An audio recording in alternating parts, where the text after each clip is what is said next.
this police chase, you will hear in the on the radio inside the police car as they're driving on the radio, they're sending out this information. These are the things that are quoted.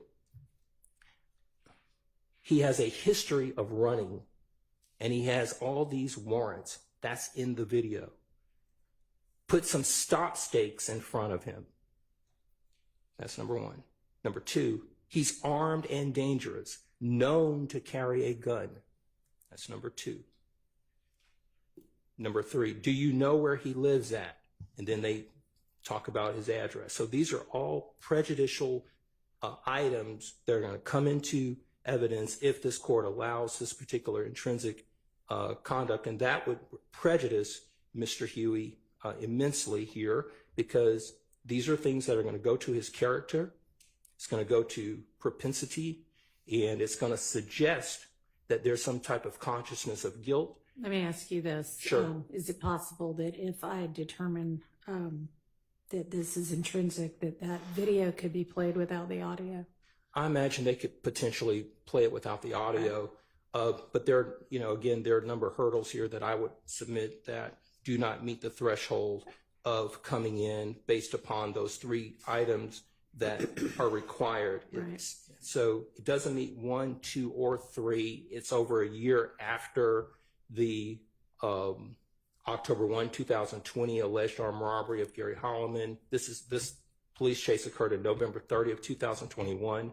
The vehicle was not apprehended. The chase was ultimately called off. The identity of the driver on the day was never established, even by preponderance of the evidence, which would be, I think, the standard for these evidentiary issues to come in. It was called off. There are no admissions, no photos, heavily dark tinted windows. So that's my position, Your Honor. I don't believe that this one would pass the muster and the requirements to meet the intrinsic acts threshold. And then after that, we believe that it's prejudicial and should be kept out on that as well. Because as the court knows, when we're talking about the 403 analysis, it talks about and tells us and teaches us that we should not be allowing under 403 prejudicial items to come into trial that are scant. Okay, I understand the argument. Let's hear from the state. And I appreciate you bringing to my attention that the chase was over a year afterwards and the circumstances of that. And I know that in the state's filing from November of 2023, they have the dates. So I'm not meaning to suggest that they were trying to pull anything over. We kind of ran through that real fast yesterday and, just kind of talked about a fleeing that was after the armed robbery that's an overt act. And I just kind of was thinking in my mind without looking at all of the words, oh, okay, this is at the same time. So thank you. You're welcome, Judge. Good afternoon, Your Honor. Hello. The state believes that this should be admitted as an intrinsic act. Just a few things for dates, Your Honor. So the preliminary hearing for the original armed robbery was actually in August of 2021. It was August 24th, 2021. At that point, the judge reserved her ruling and ruled either the next day or subsequently and dismissed the charges. Then in November of 2021 is when the state indicted the case. So November 8th, 2021 is when the case was indicted with additional charges and the grand jury warrants were taken out on November 15th, 2021. This chase actually occurs on November 30th, 2021, so about 15 days after the grand jury warrants were issued in this case. And Your Honor, on November 30th, 2021, Investigator Flores was actually conducting surveillance on Mr. Huey. So the notion that the police or law enforcement did not know who Mr. Huey was, they did know who he was. They were conducting surveillance on him and watched him enter into the vehicle, so they knew who he was once he entered into the vehicle. They tried to initially blue light him and pull him over. But was he driving? I mean, did they see was him get into the driver's seat? He was driving. He was the only person in the vehicle. They attempted to blue light him and pull him over. At that point, he took off, and he, amongst other traffic offenses, went to the wrong side of traffic. They were then able to get the Phoenix air unit up to follow him. And the reason why the chase was called off, Your Honor, is because Mr. Huey drove in restricted airspace. So the Phoenix unit could no longer watch the vehicle because he was near the airport, and so they could not go any further. So they had to pull back and could not keep eyes on him. So that is why the chase was Okay. Well, let me ask you this. So, I mean, you have evidence that it was Huey who got into the vehicle and who was driving the vehicle, and that he fled when he was blue lighted. Do you have any evidence that he knew that the reason well, two questions. Was the reason they blue lighted him because they were about to arrest him on the grand jury warrant? And do you have evidence that he knew that, such that it would arguably be intrinsic to this charged armed robbery? To answer question number one, yes, they were going to stop him based on the grand jury warrant. As to question number two,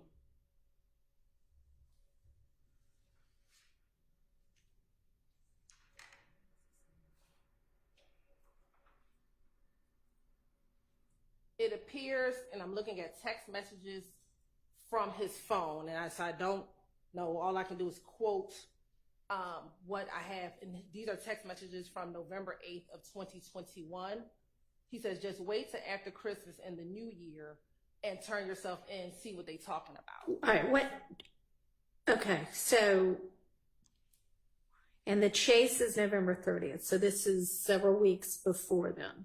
Correct. And Okay. so the case went to grand jury on November 8th. The warrants were issued on November 15th. These are text messages he's receiving, and I want to make sure. Yes, it appears that these are text messages from his girlfriend to him on November 8th. And she's saying to him, just wait till after Christmas and the New Year and turn yourself in, see what they're talking about. She says it might not be a lot of time. You think somebody's snitching on you. And then his response is, I can't miss another Christmas, man. And then he goes in, yes, I don't want you to, but you can't run long either. That's going to make it worse. I'm lost. I don't know what to do. I would say to go to court, they might lock you up. He's like, yeah, but then they might not. So it appears from text messages, he was aware that the grand jury at least had indicted the case. Again, warrants weren't out yet, but at least that the grand jury had indicted the case, because those text messages are from November 8th of 2021. So that's all the evidence that I would have. All right, well, I mean, given that he says, yeah, they might lock me up, maybe they won't, I don't think that, I mean, it's an argument to be made, but I think we're getting a little far afield of what's charged in this case. So I think I'm actually going to keep that particular incident out. But I would just argue that he's fleeing from the armed robbery. I know you're arguing that, but it's my ruling, so. Thank you. All right.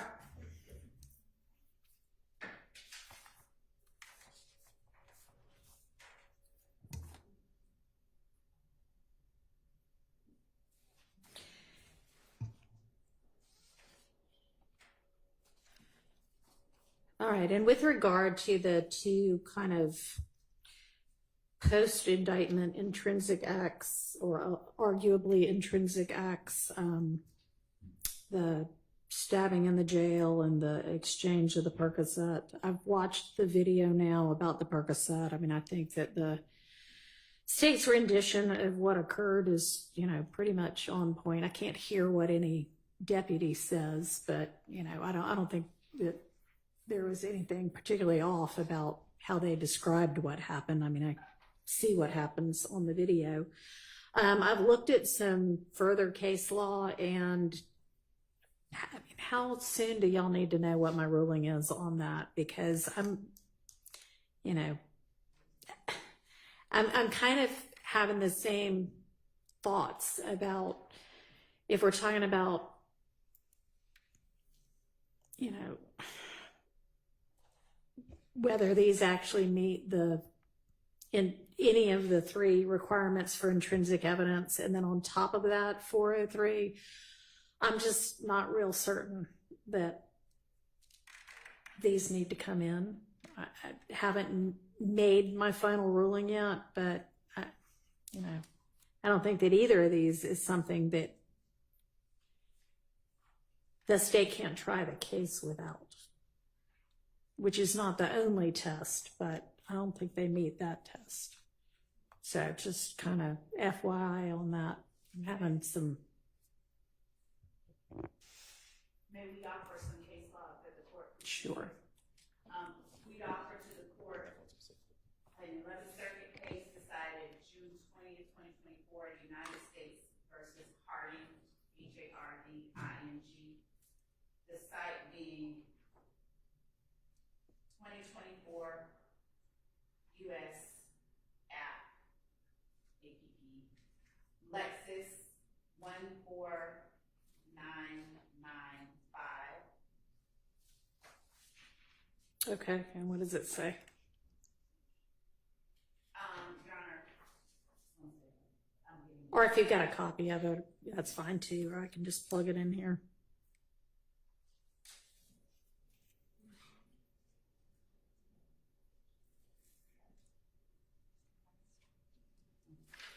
and Harding, we do have a copy of it. Okay.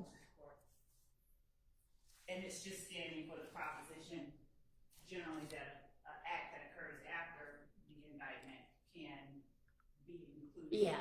Okay. No, I've found my own cases that say that. Yeah, that's clear. It's not post indictment does not bar it from being an intrinsic act. That law is pretty clear.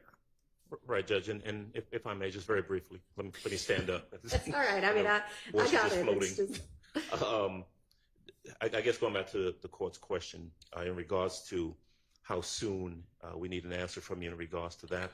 I can't speak for the state. I'm not sure when they planned to try and present that evidence, but I would ask the court to continue giving it its full analysis, and especially in regards to the 403 and the overarching consideration as to whether or not they really need this particular piece of evidence to make out their case in chief. I don't believe that's the case, but I know that the court is wrestling with that. And I'll look at I don't know if I really need to look at the Harding case because we've already kind of established that issue is not really an issue. Right. But I'll be happy to look for some additional case law. Okay, thank you. Appreciate it. Your Honor, you had asked the same. I'm sorry. Your Honor, you had asked the same of me. I have been pulling some case law, trying to put it together in a coherent presentation instead of just a list for Your Honor. Okay, sure. I definitely do want to take a look at this Harding case where it was found that the district court abused its discretion by admitting evidence as being intrinsic. So I certainly would like to take a look at that. Okay.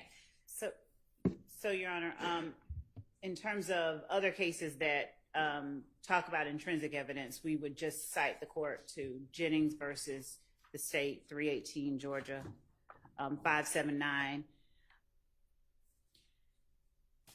And I am just giving a list right now that for the court's consideration. This is not something that we have to decide right now. This particular one is not coming up at all soon.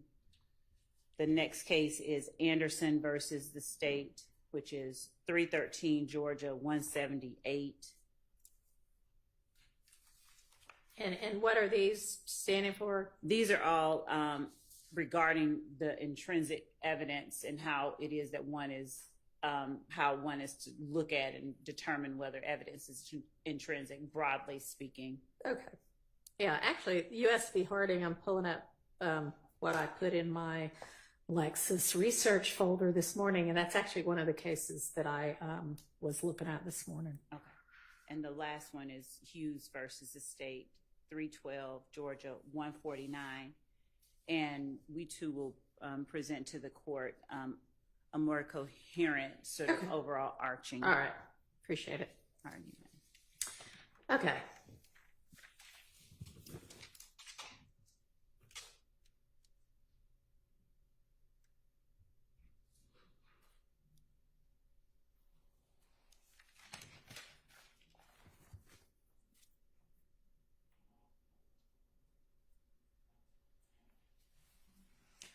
All right, so where do we want to turn now? What are y'all ready to talk about?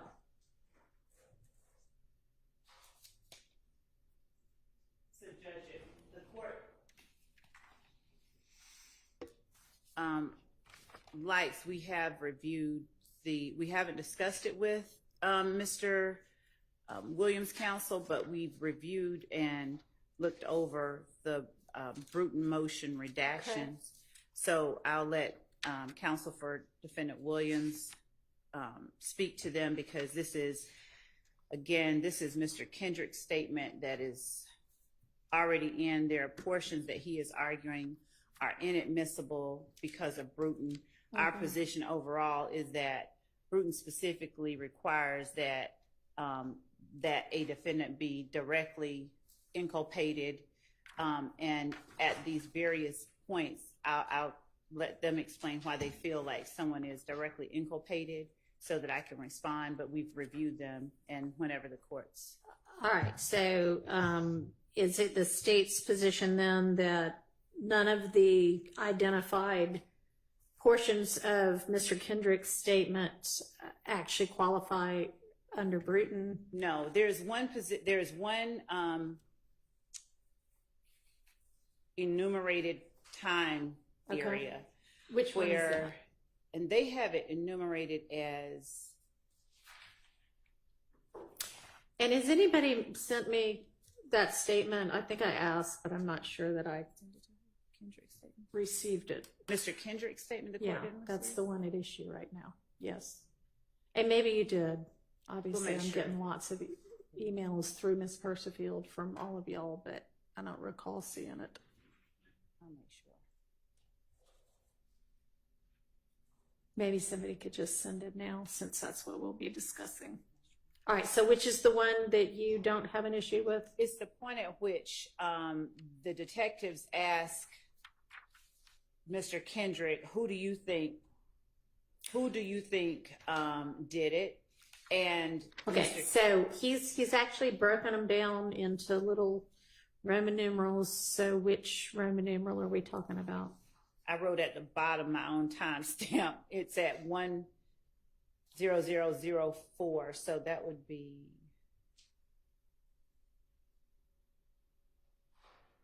Here it is. It's their number 8.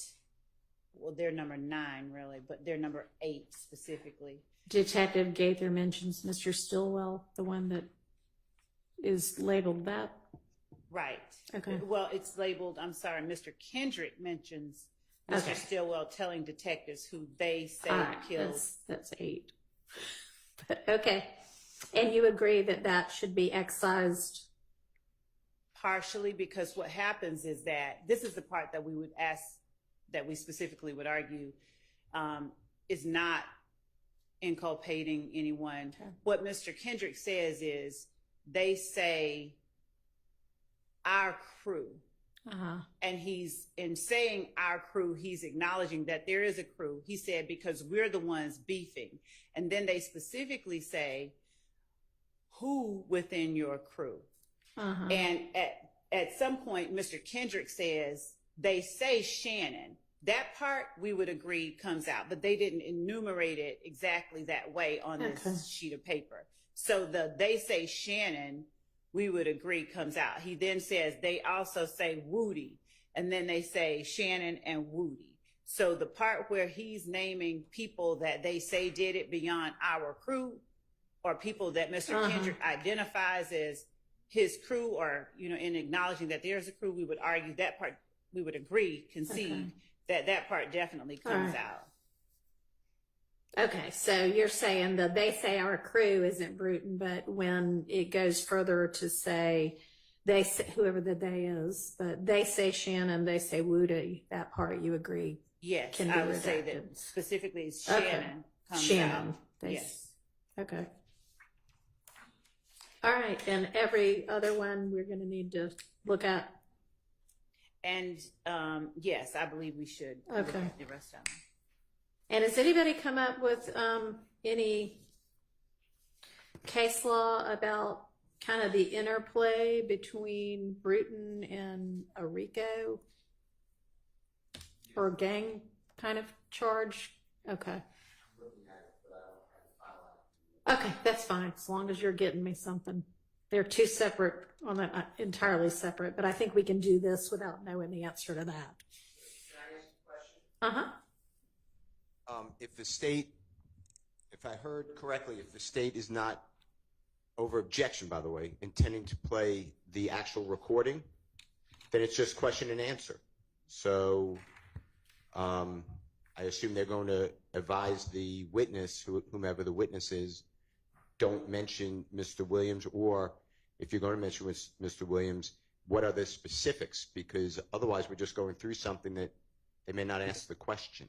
Your Honor, if I may respond to that, I'm glad Mr. Steele brought that up, because as we were going through these last night, there are portions that I needed to bring to the court's attention that I need the jury to hear Mr. Kendrick say. So we don't intend to play the video In total. right. Okay. But there are portions that we would be introducing to have so that the jury hears him. And Okay. generally speaking, the overall method of introducing the majority of his statements would be through questions to avoid any implication of Brutin. Okay. All right. Well, if there are particular portions that you know you intend to actually have the jury watch and listen to, if you can let the defense know which those are, that'll probably be helpful. Okay. That's easier, because if it's question and answer, it's easy to deal with. Yeah, sure. So just let them know which of the portions. But okay, let's go through all of these if we need to, which it sounds like we need to. Did you finish it? So do you want me to be, is there a transcript for this statement, or do I need to be listening to the audio? We don't have a transcript of this statement. Okay. But we can. I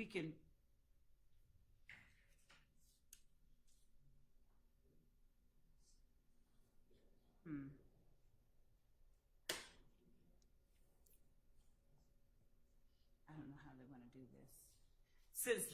Since the defense has timestamps on it that are different than what we have, I think they may have downloaded it into an MP4 format, so it may be easier for them to play it from their format, because I have a specific time. And Sure.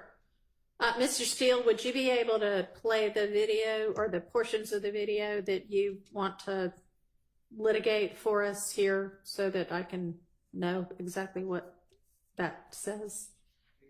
Okay, that'd be great. Okay. Yeah. Sure. Can I just bring up another concern on this subject? The concerns aren't limited to Brutin. I still we're talking about playing a tape where Mr. Kendrick says that other people are saying, he's not saying anything that he knows, he's not telling on anyone, but he's saying other people are saying that our crew and Shannon and Woody, and they're talking about taking Shannon's name out of it, which of course I'm in favor of, but I'm not even. Yeah, no, I agree. That's a little weird that the state's evidence would be, well, I mean, here's what the rumor on the street is.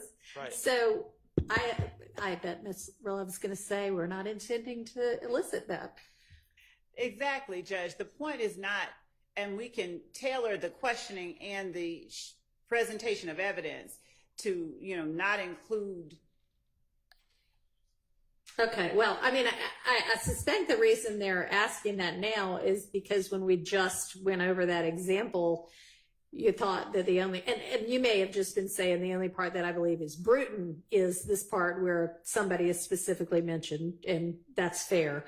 But if you don't intend to use any of that portion of the tape anyway, or get a question and answer that would elicit that information, then it would be helpful if you would say that, because there's no point in us, spending time on something that the state doesn't intend to use anyway. So to speak to that example, for instance, I might ask the detective a question that, did you talked to Mr. Kendrick about the Donovan Thomas murder. Okay, that answer would be yes. Yes. Did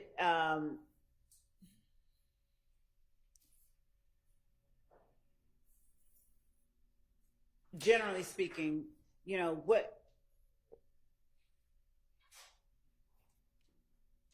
Let me ask you this. Do you think that it's relevant for the jury to hear that, you know, Mr. Kendrick said, well, here's what the story on the street is right now?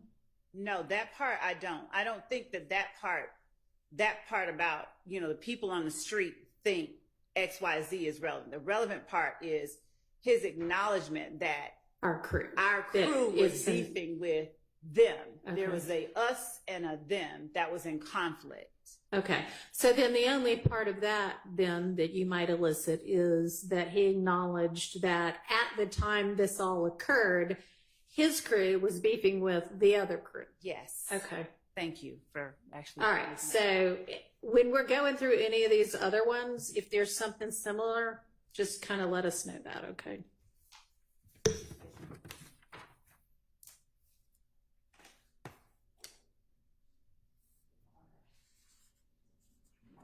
And Judge, we've just now sent to the court. We're sending to the court the October 6, 2015 interview. Does the court need the evidence reviewer player sent to it again? So, no, I don't think so. But if we're going to go by Mr. Steele's playing of it that has his timestamps, I guess I'll just watch that on Zoom.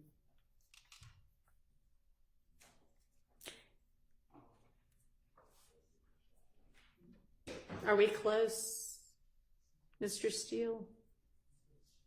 I think that the answer is yes, I believe. Okay. I'm not doing Okay. so I guess for me, yes.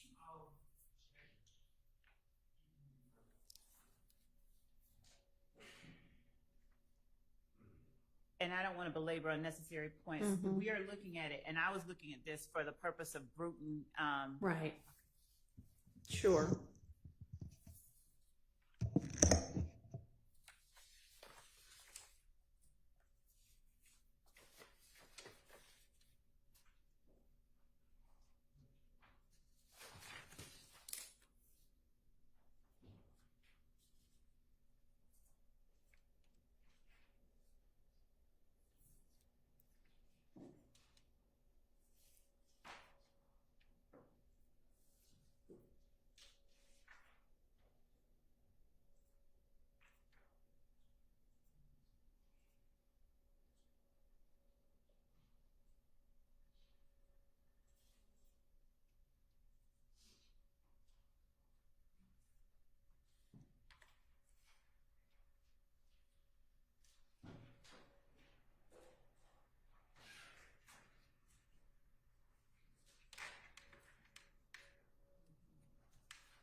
Any other little discrete items we can deal with while we're waiting?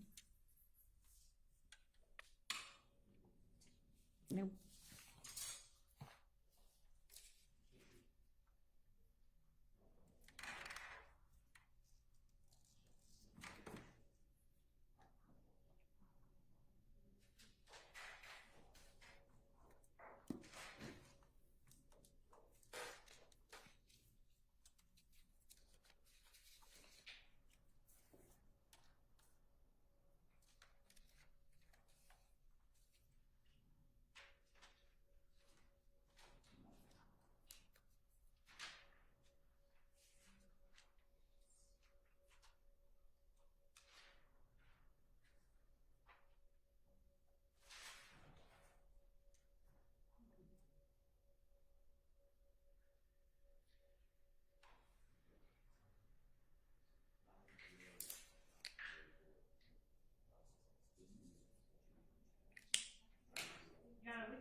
I mean, we're certainly going to have to do that. I guess we can get started on that. Unless we're really close. 1 minute away. All right, we'll just hold for a minute. Or so. Or so. Come on, Mr. Kokomo. No pressure. Mr. Steele, how'd your oral argument go this morning?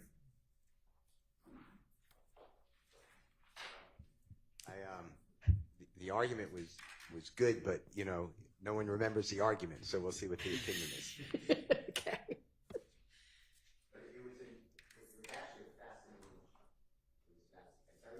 Yeah, sure. I mean, we might as well fill our time some way.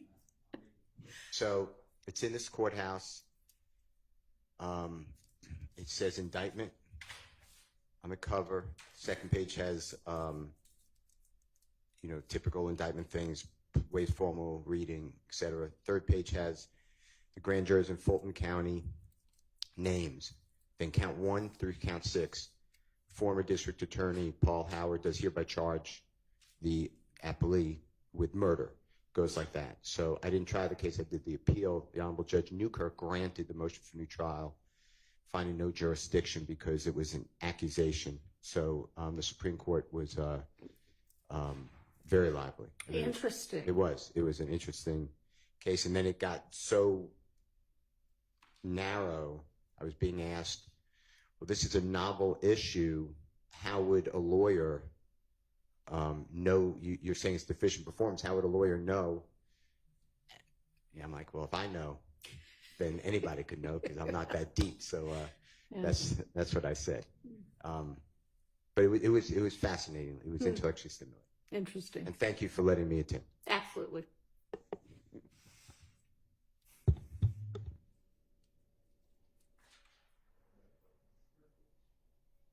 So, Your Honor, this should have, if I'm using Okay. time space, please correct me somebody, but this is 50. I just want to This is October 12th. No, it's October 6th. Uh-oh. We spent all that time on the wrong interview.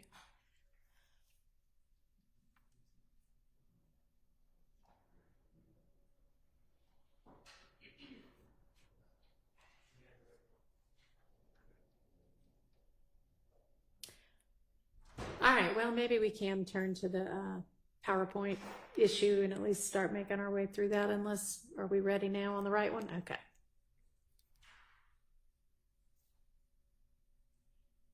So we want October 6th, is that right? Okay.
Lawyers and tech, they just don't mix.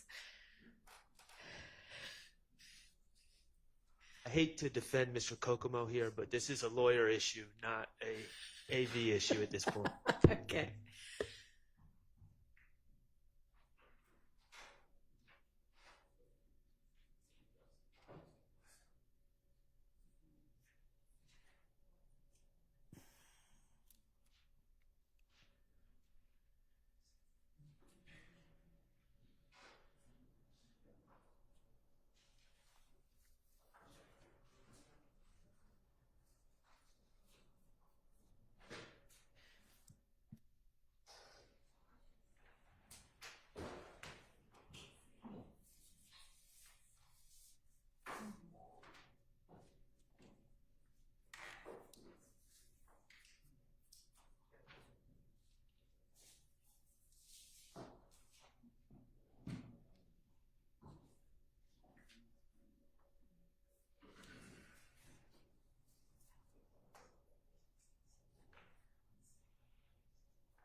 So, Ms. Love, I know you said the state's timestamps were somewhat off, but can you get close?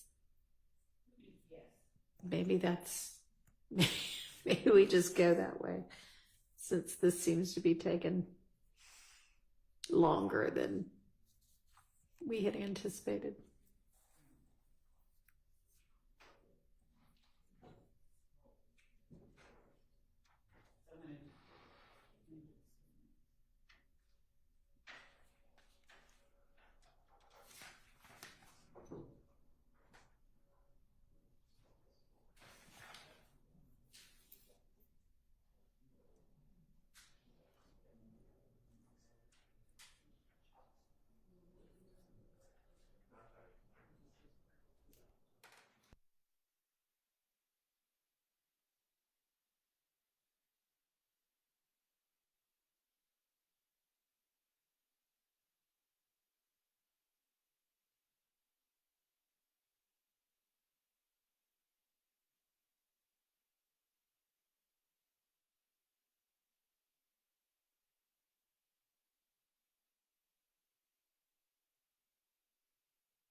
The defense thinks they've got it, and the state thinks they've got it. So the defense has got it. All right, let's do it.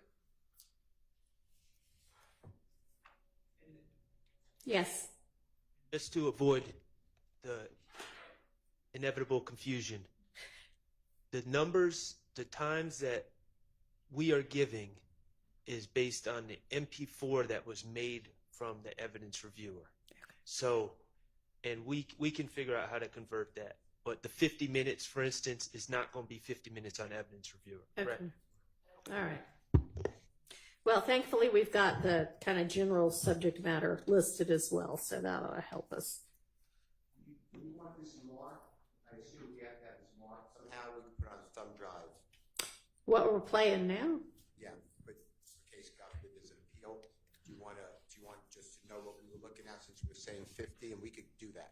Sure. Yeah, that's probably the easiest way to do it.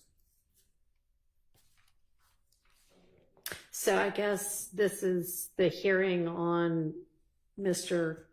Williams' Brutin motion. Can we call the exhibit that? Yeah. We'll give it to Ms. Winfrey if the state wants to see it. That exhibit, we can call it. Yes.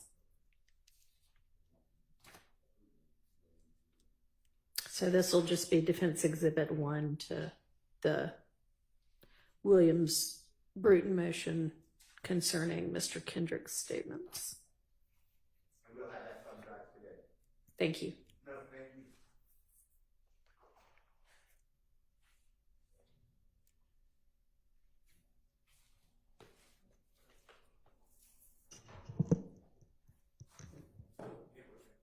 I think like of other people you associate with, probably anybody you can think of. Oh, of course, that ain't no question, but that ain't like that's on some whole other like that's like my rep pump. Like we do shows, he help me out. He said like he bring me on to that show, just help me just fail both. So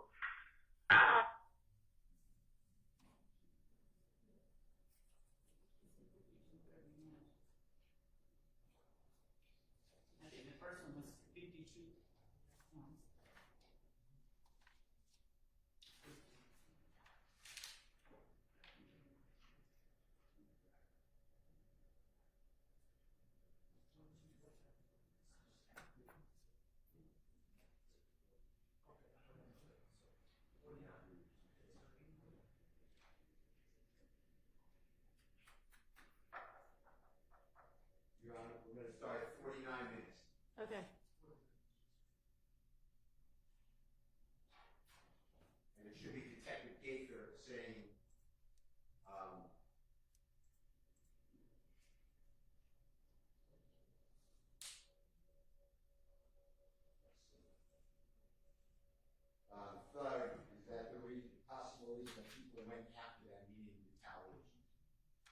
what it should be. So it's the detective asking the question. That's why I don't know if it's going to be needed because of the question, but that's the first. All right, and give me just a little bit more general idea of what they're talking about at this point in time. Okay. Yes. Detective Dennis is in here. Detective Gaither's in here. Detective Gaither's a female. Detective Dennis is a male. And the gentleman in custody is Mr. Kendrick. Yeah. And Detective Dennis at 48, 41 is bringing up that Mr. Arnold, he's a co-indictee, pled guilty. He also goes by Duke. He indicates the word Duke. Regarding the issue where Mr. Kendrick was tased, he was actually chased by police and tased. Okay. And Mr. Kendrick then mentions Duke or Mr. Arnold about the involvement in that. I didn't challenge that because I didn't think that's a Brutin issue. And then Detective Gaither talking about Duke, and then going right into whether thug is a reason that people went after them, meaning that there was this Why, whatever that incident was, occurred. Okay. So, to me, I'm doing, I think, what the court wants, but this will never come up on a question answer because no one's going to say to Detective Gaither, I would hope, did you ask about Jeffrey Williams to Mr. Kendrick? It wouldn't happen like that, but that's the first one here. Okay, well then maybe we can nip that one in the bud.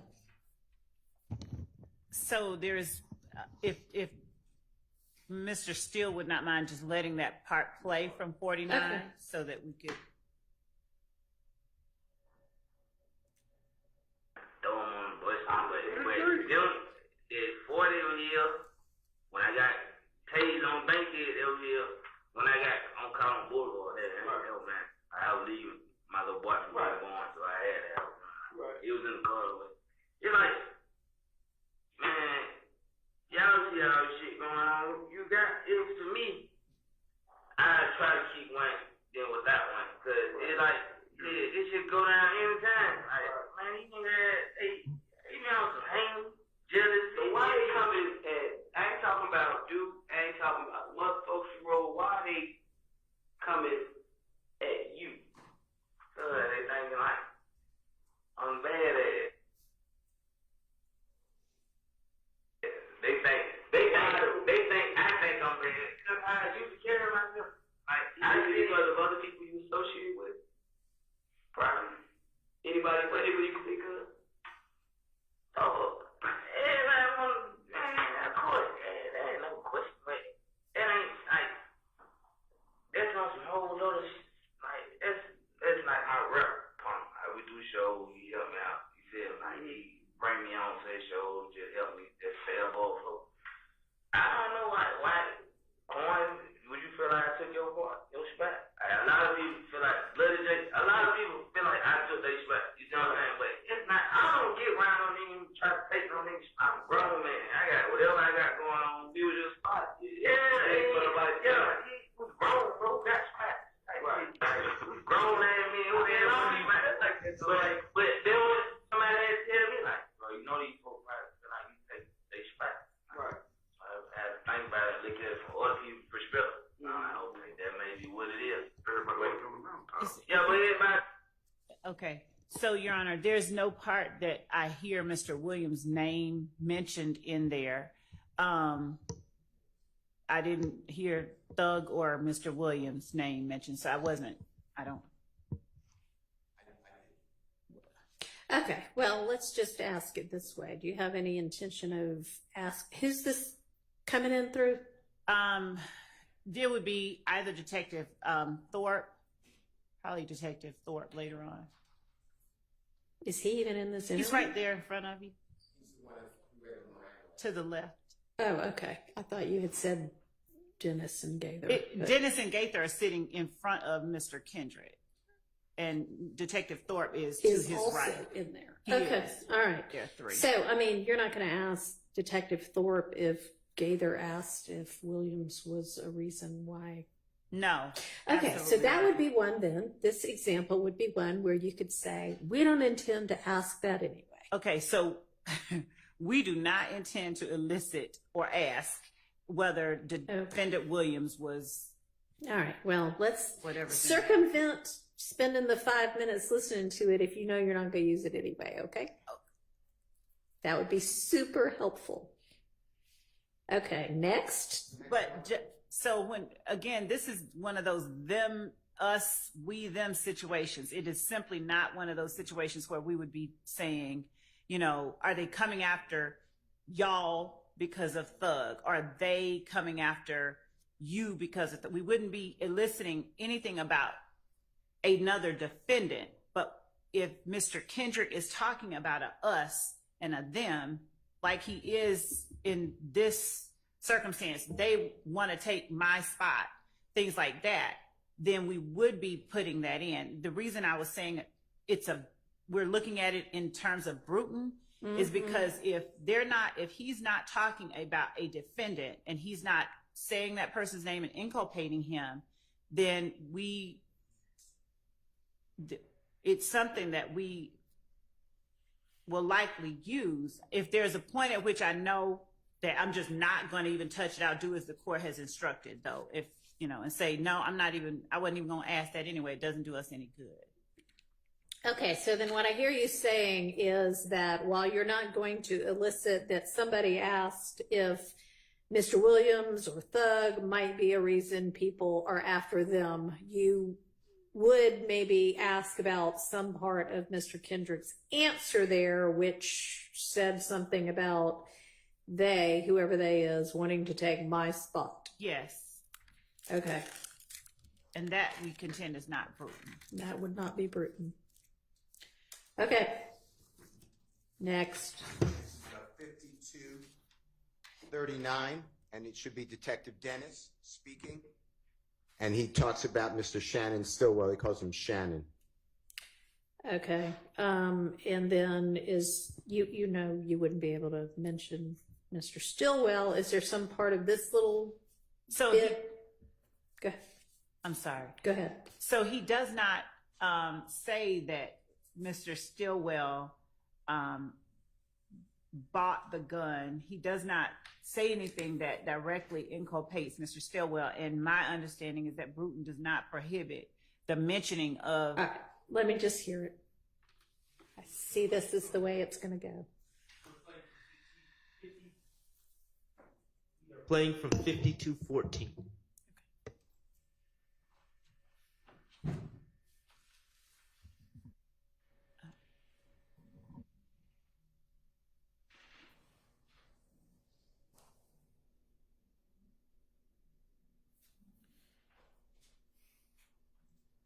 And this is before buying the gun for what? What are we talking about here? Oh, I'm sorry. Anybody? So one of he was stopped with a gun in October and one on January 28th, and they're talking about the guns that he had in those situations. January 28th and October 1st of 2015. All right, and these are overt acts, or are they? Yes. Okay. One is an intrinsic, January 28th. Okay. All right, go ahead. Why don't you breathe? True. But I mean, like, my first man, like, fuck these big ass guns. But the second man, like, I got to ride with something that's gonna protect myself. You feel me? Right. How long have you had it? Like, a couple days. Yeah. Did you buy it after you spoke with Shannon? I bought like before all this stuff happened. I don't think that's. You can stop it. That seems pretty inculpatory of another defendant. Did you buy it after you talked to this person? As if no. Okay. Don't leave that part out. That Got one's it. out. Okay. Next. It's right after that, but it's the same thing, Your Honor. Okay. Now it's Mr. Kendrick speaking about Mr. Stillwell. He includes Mr. Arnold as well to clarify what Detective Dennis just said about the gun. And that's at 5251.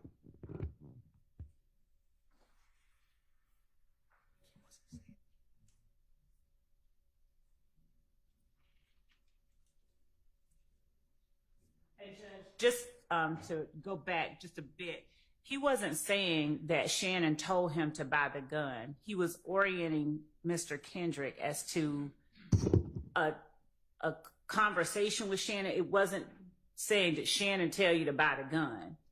So it wasn't inculpating Shannon. I think that it may be helpful to hear before the part that they started on. It's like, did you talk to Miss Hilton? Yes. Did you buy the gun after you talked to Miss Hilton? Yes. But it has nothing to do with Miss Hilton told me to buy the gun. Well, I mean, unless you can make it really clear that all that's doing is orienting him in time to something, but to have the question be in front of the jury that is, okay, you had this gun that you got in trouble for. Did you buy it after you talked to one of your co-defendants? Okay. Just seems too Brutin-ish to me to permit this. And the state ought to want to try a clean case. We do. So that's fine. We don't have to would not keep be that clean. in. Okay. Go ahead. Next one.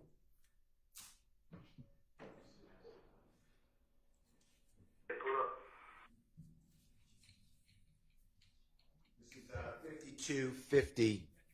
You should back it up. This should be Mr. Kendrick.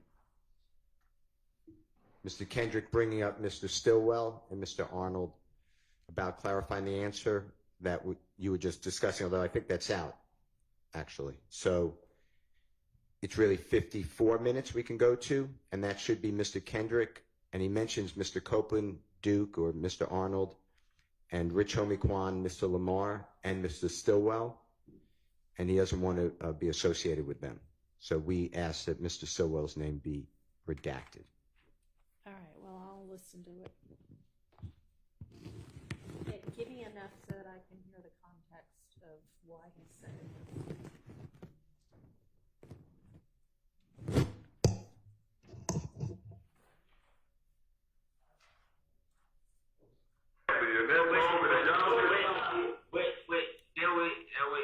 See, that's why I be a man today. That's why I fuck up it. I be on more of a defense. It's like, if I wouldn't got that call, I would stay asleep. Right. It show you that though, like I'm so much of a good partner and friend, that way it hurt me. You know what I'm saying? Yeah. Well, I'm in shit. This and like it. And he get to go with it, like he get out before me and all that other shit. Yes. So it's like, God damn, bro. Like, it made me look at my loyalty and my friendship like, you can't be bending your backward for a lot of these things. And that's why I feel back from the people y'all just saying. Right. Which was my original crew member, like the people I was rocking with. That's why I feel back. So it's like, I ain't get 100% from none of them. So it's like, y'all ain't gonna be getting my 100%. Who are you speaking of when you said that? From Shannon Wood, whoever. Dude, it's just everybody here. Going, like everybody, cause all of us have been together at once. Like all of us now rock, joke on, all of us.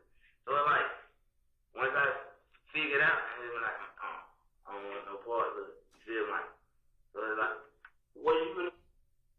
All right, I mean, he says something about being regular crew members and not getting 100% from them, and then saying them by name. I think that's a Brutin issue. So, would you understand if you do intend to ask about this?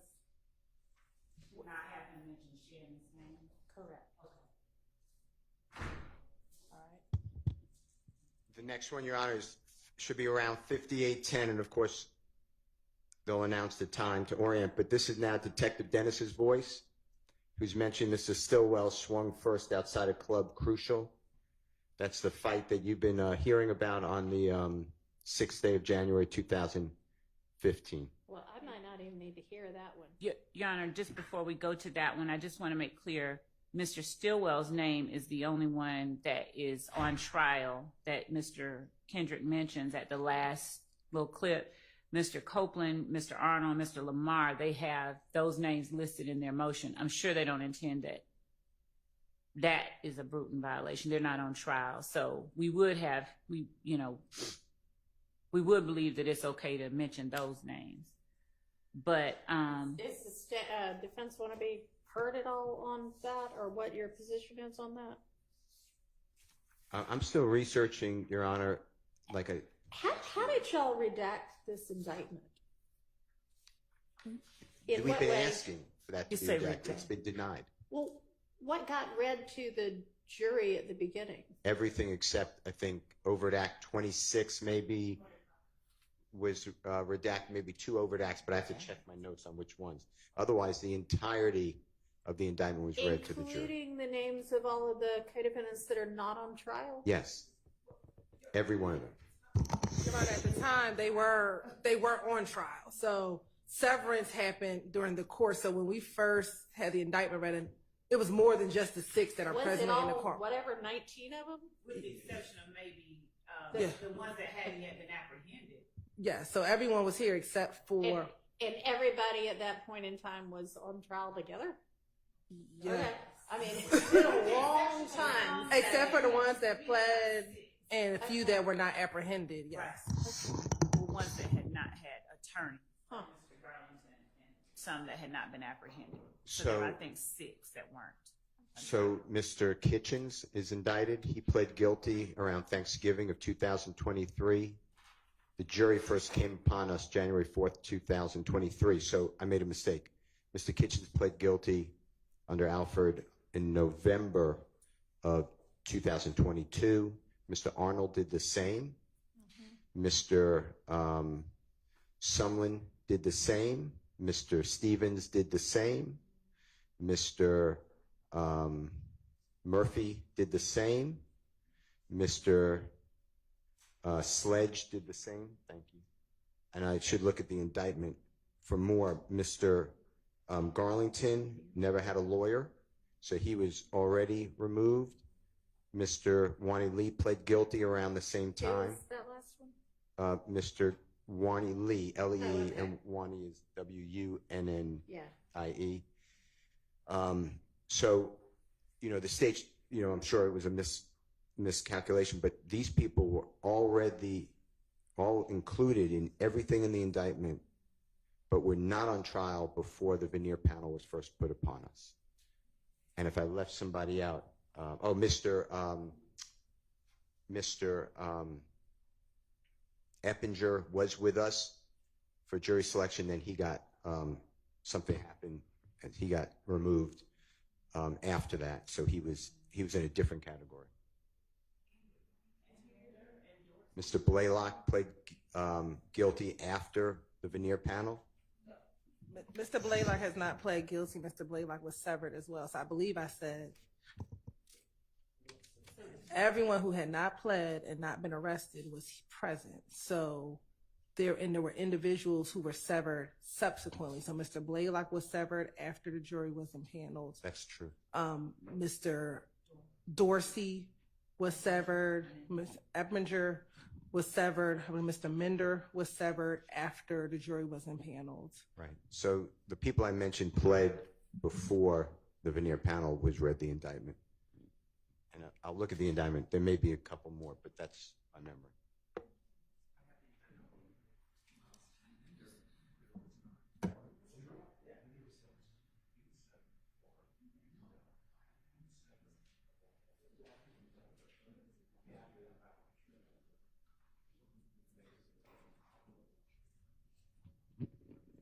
Mr. Winfrey was severed before we did.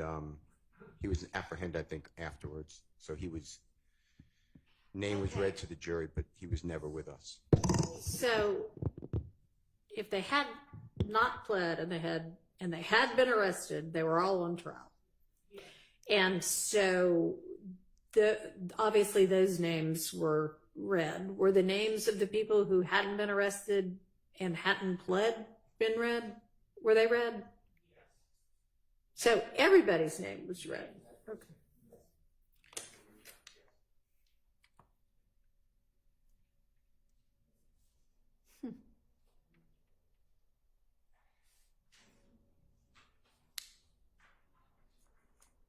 And I don't know if there were any counts of the was every count of the indictment read? Even if it was only against somebody who had already pled? Yes, sure. Because I think it was pre-recorded, and so everything was read. To answer your question, yes. Okay. Was there any objection to that? Okay. When the court says objection to that and there's a yes, we get clarity, because on the yes. I mean, honestly, at this point, that'll be a motion for new trial issue if it gets to that stage. I'm just trying to figure out what this jury has heard. Y'all would not intend to send out an unredacted indictment if we get to deliberation, right? We had actually talked about redacting the indictment. I think we were actually. Okay. All right. Well, good. Because I don't think an unredacted one should go out. All right. Anyway, back to what we were doing. So I mean, the question was with regard to people who are not on trial here now with these 6, is there any kind of objection to those people being mentioned? Yes, so I'm finding Brutin under conspiracy Yeah. and directly impact, and that's what I have to get to the court. Okay. All right. Well, why don't we circle back on this one then? Because that, obviously what the law is will determine what the answer is. So it's definitely out with regard to naming anybody on trial here other than Mr. Kendrick, but with regard to anybody else, TBD, depending upon what the law says about that. Yes, Your Honor. Okay. So y'all get the next one lined up and let me jot myself a note on that.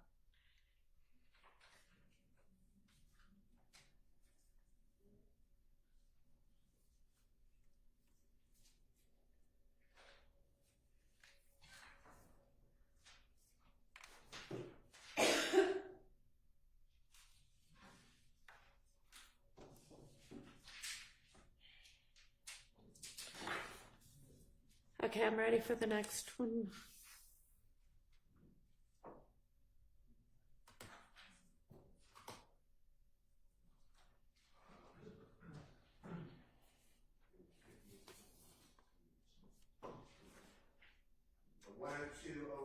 So Mr. Kokomo, you'll orient us earlier on what's going on here, Your Honor.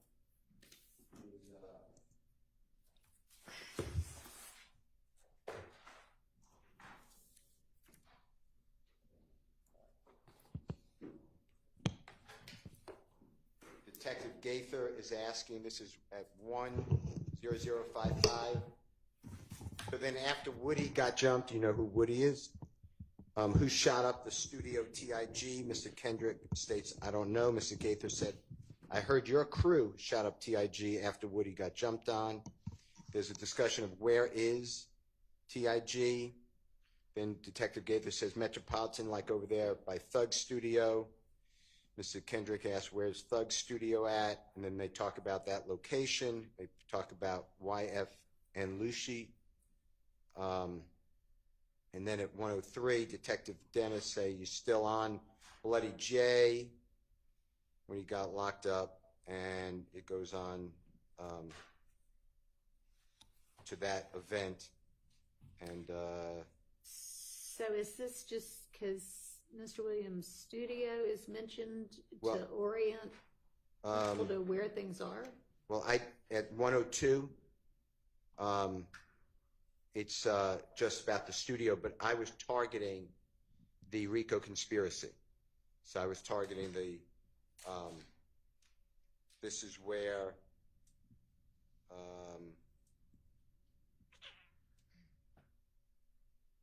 actually, I'll withdraw that because it does not mention, I apologize. All right, no problem. All right, number 105:19, 1:05:19, Detective Dennis mentions Mr. Williams' quote-unquote girl regarding a shooting, supposed shooting of that event. And that is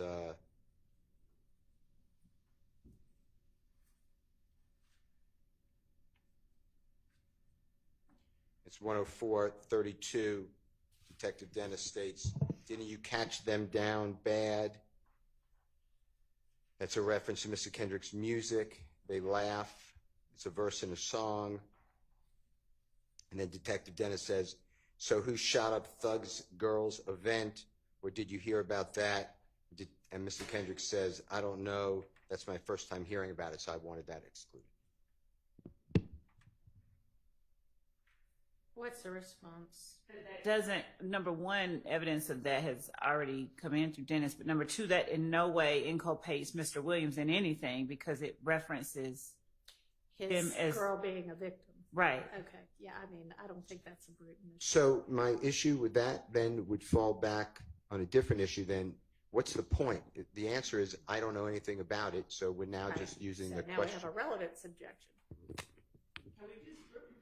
No, we'll do them all at the same time, so we don't. I don't have a problem not having him since he doesn't know anything about it, keeping that part out. He said, I don't know Okay. about that. I don't have any problem keeping All that right, part out. thank you. Next is 108, 1:08:40. And this is the part you heard earlier that may be stipulated to. Mr. Kendrick mentions Mr. Stillwell telling detectives who, quote unquote, they. Right, and on that one, what would be permissible to ask about is that at around this time, They were beefing with our crew were beefing with them. the other group, but not anything about the rumors or anything like that. So that one I think is clear. Okay. Next one. The next, Your Honor, will be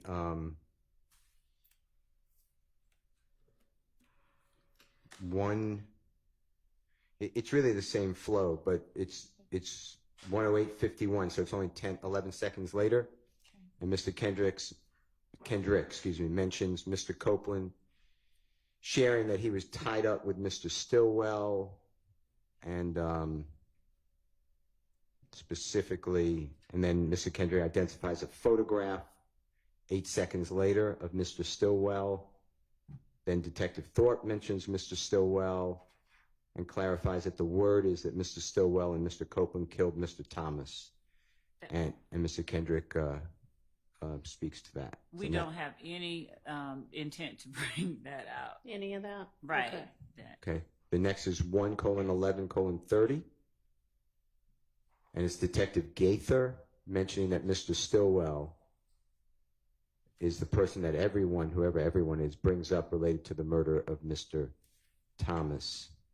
And this falls in with what we initially said, that when they were talking about who they said killed Donovan and bringing up Mr. Stillwell's name, we have no intention of doing any of that. Okay. Okay. The next one is 1:13:44. And it's Detective Thorpe, I believe. All right.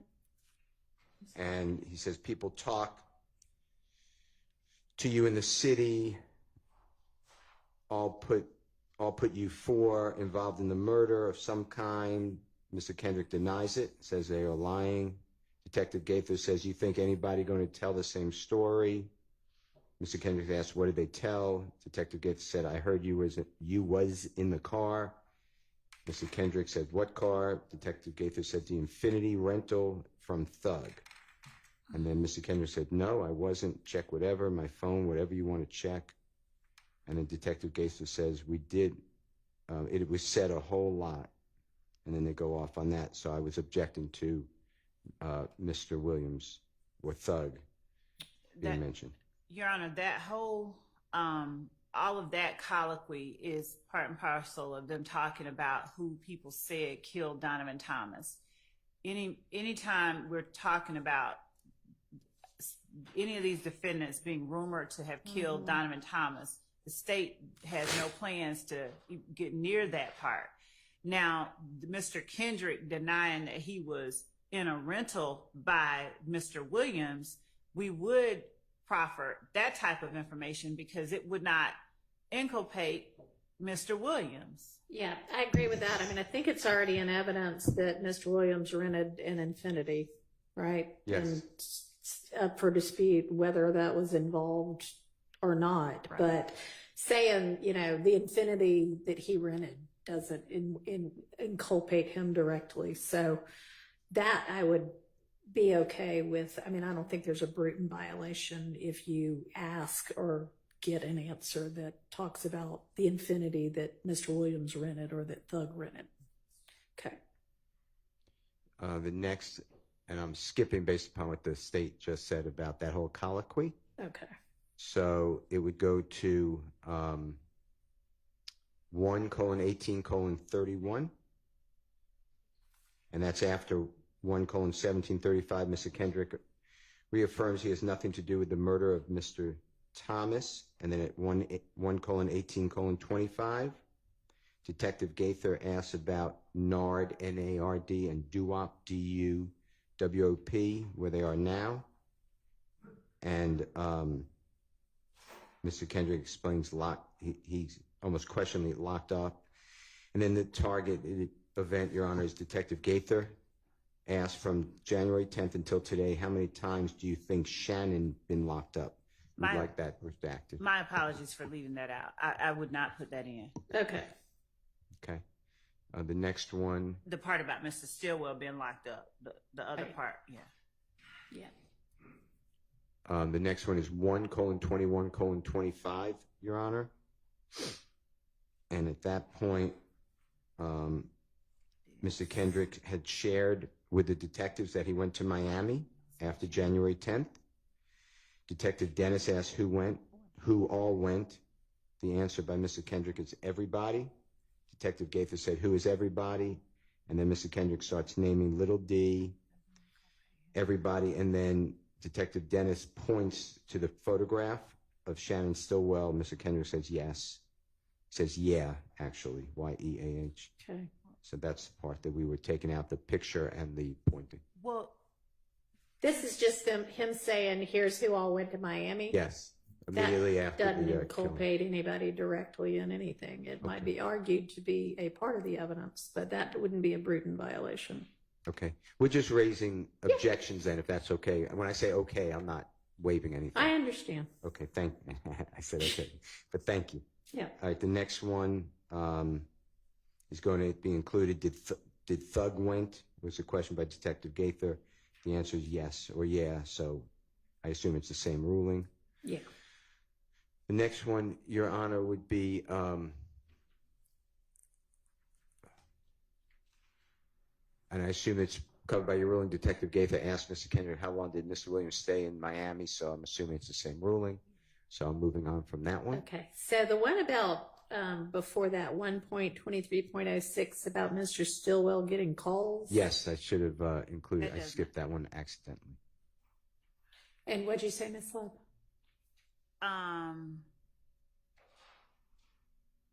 I'll let the court decide on that. I'll let the court hear that because I didn't count that as inculpating because everybody was, what he's contending is that people were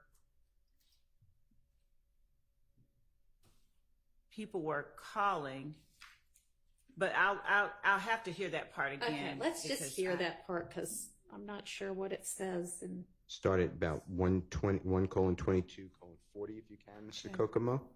And what it should say is it should be Detective Dennis asking about what conversation was like on the way down to Miami.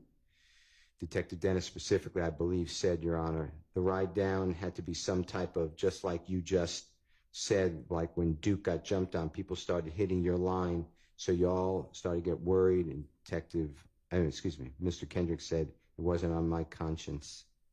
And then in there, they talk about Mr. Stillwell was probably getting calls. all right, let's just see. One no conversation. Everybody just sitting there like, Yeah, I was just stoned with it. Like I get my own sprint. I'm hard. right. But what I'm saying is, the ride down had to be some type of, I don't know. I ain't because anything. just like you just said, when Duke got jumped on, people started hitting your line. Yeah. What's going down? So y'all had to start getting word that these names are out there.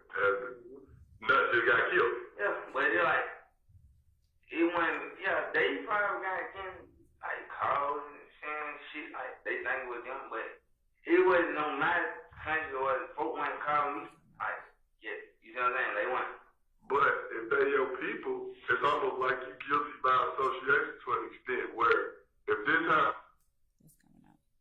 We wouldn't have any problem taking that whole last 2 or 3 sentences out. Like, they were probably getting calls thinking it was them, and then Dennis saying it was your people, you guilty by association. Like that, those 3 or 4 lines, we don't have any problem coming out. All right, does that cover it? Yeah, Mr. Kendrick, I'm sure it covers it. Specifically said Shannon, so I'm assuming that's it covered it too. Let's make sure. Yes. Okay. Yes. Yes. Okay, Excuse me, Your Honor. Can we take 5 minutes before we continue down the list? sure. Yeah, that's fine. Let's take a quick break. Thank you. Sure.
The next one, Your Honor, we are going to, I believe it's included in your Honorable Court's ruling. It's approximately 1:2539. Detective Gaither asked Mr. Kendrick how long Mr. Williams was in Miami, and he answers a couple of weeks. So I assume that your court said that that's not inculpatory, so I'm moving on. All right. The next one is, it's a visual, so if they're Okay. not showing the video at this, it won't matter.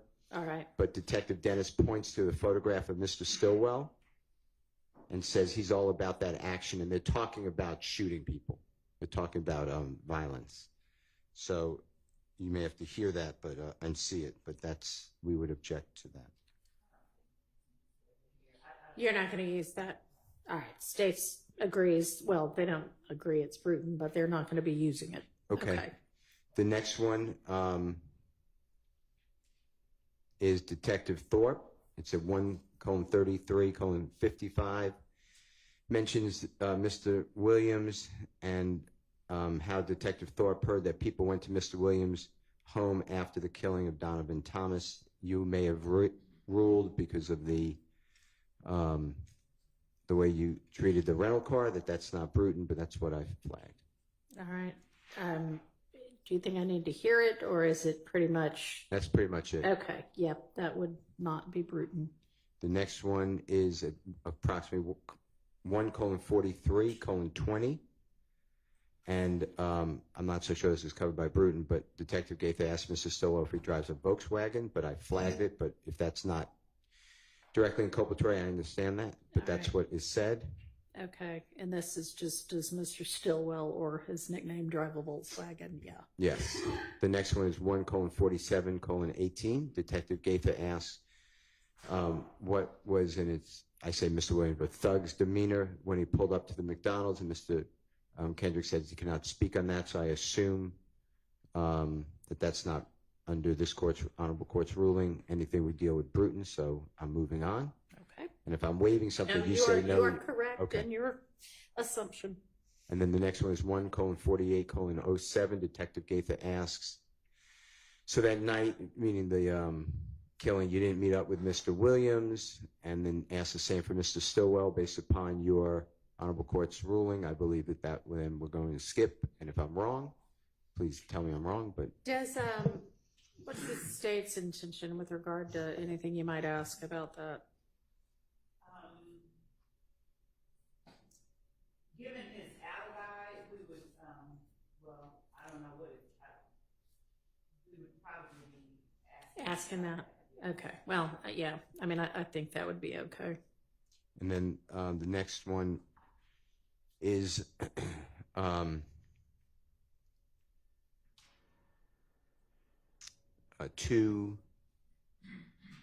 well, it's really the same, Your Honor. It's clarifying the same thing. It didn't meet up with Mr. Williams or Thug and Mr. Stillwell, so Okay. that's it. Yeah, That would same. cover the entirety. Now, that's just for Brutin, but again, I will send to this Honorable Court, and there are cases on a RICO conspiracy, a conspiracy, and Brutin. Okay. I'll be on the lookout for that and the state's position on that also.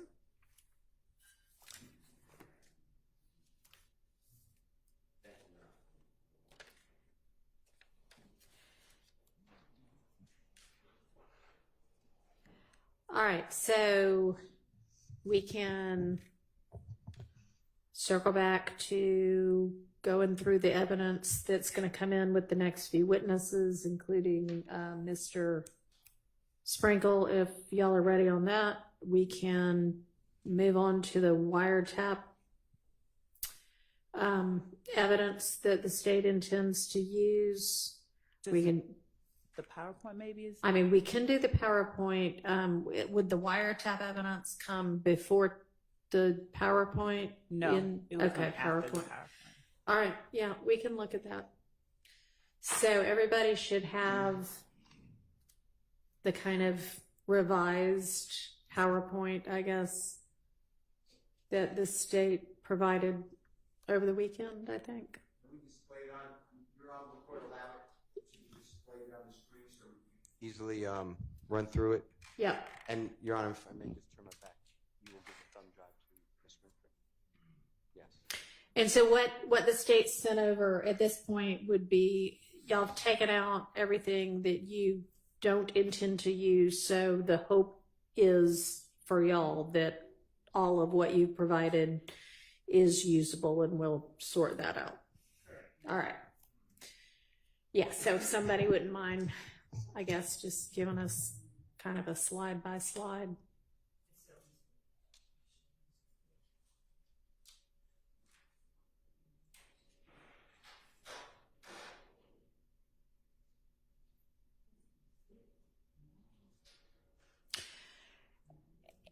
And I don't know that it needs to be displayed on Zoom as long as we're all looking at the same thing. That might be a better approach. So let's all just get our email that sent it over and open it up and look at the slides on our personal computers or laptops. Sunday at 9:15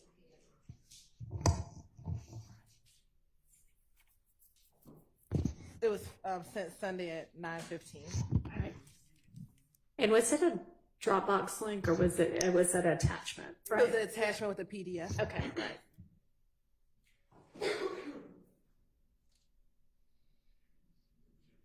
Okay.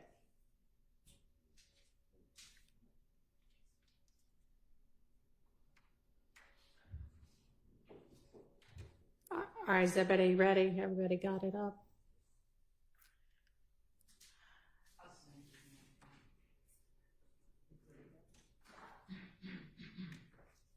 Yes, yes, yes. Okay.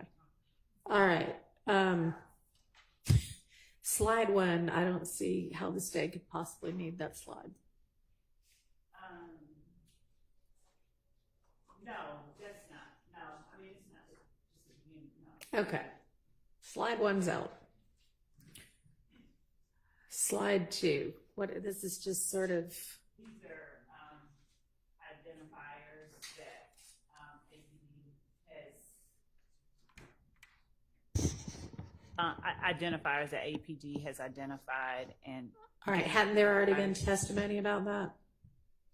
there has been testimony about snakes and tattoos and red flags. Yes. Okay. So that one's out too. If you say it is, it is. Huh? And I mean, just to make sure we're all on the same page, what you're referring to as slide number 2 is the picture that has an arm with a tattoo. Okay. Yeah. Which also, coincidentally, is the second slide in the attachment. That's what I'm going by. All right. Just didn't want to make sure you weren't All looking right. at the title page. And then Okay. we're on the same page, All right. literally. Okay, good. All right. Slide number 3. What's y'all's argument for needing that? Okay, we can. Because we've still got some language on all of this too. So we can take out, we can take out all the language. Mm-hmm. We can take out all the language. Okay. Yep. Can you take that outside? John, may we be allowed to remove the Mondo board, the IT department? Yes, that would be wonderful. We're not going to use it, so out it goes. So y'all go ahead and, yeah. Not right now. Okay. What about these 5 pictures?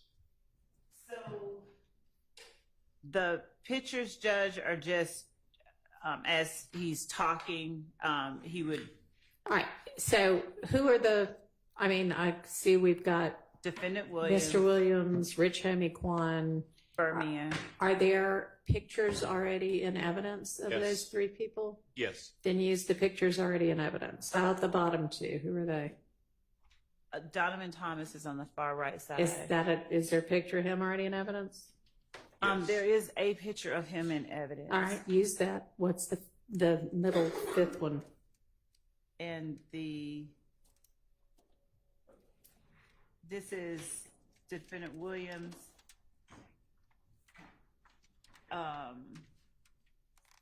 And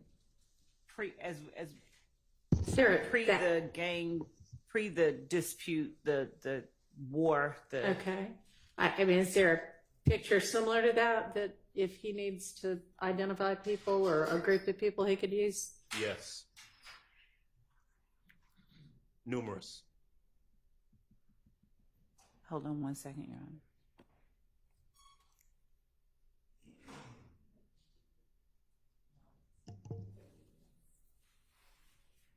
We have videos of the groups of All right, persons so you together. could do a still from a video. We Okay. can. All right. How about slide 4?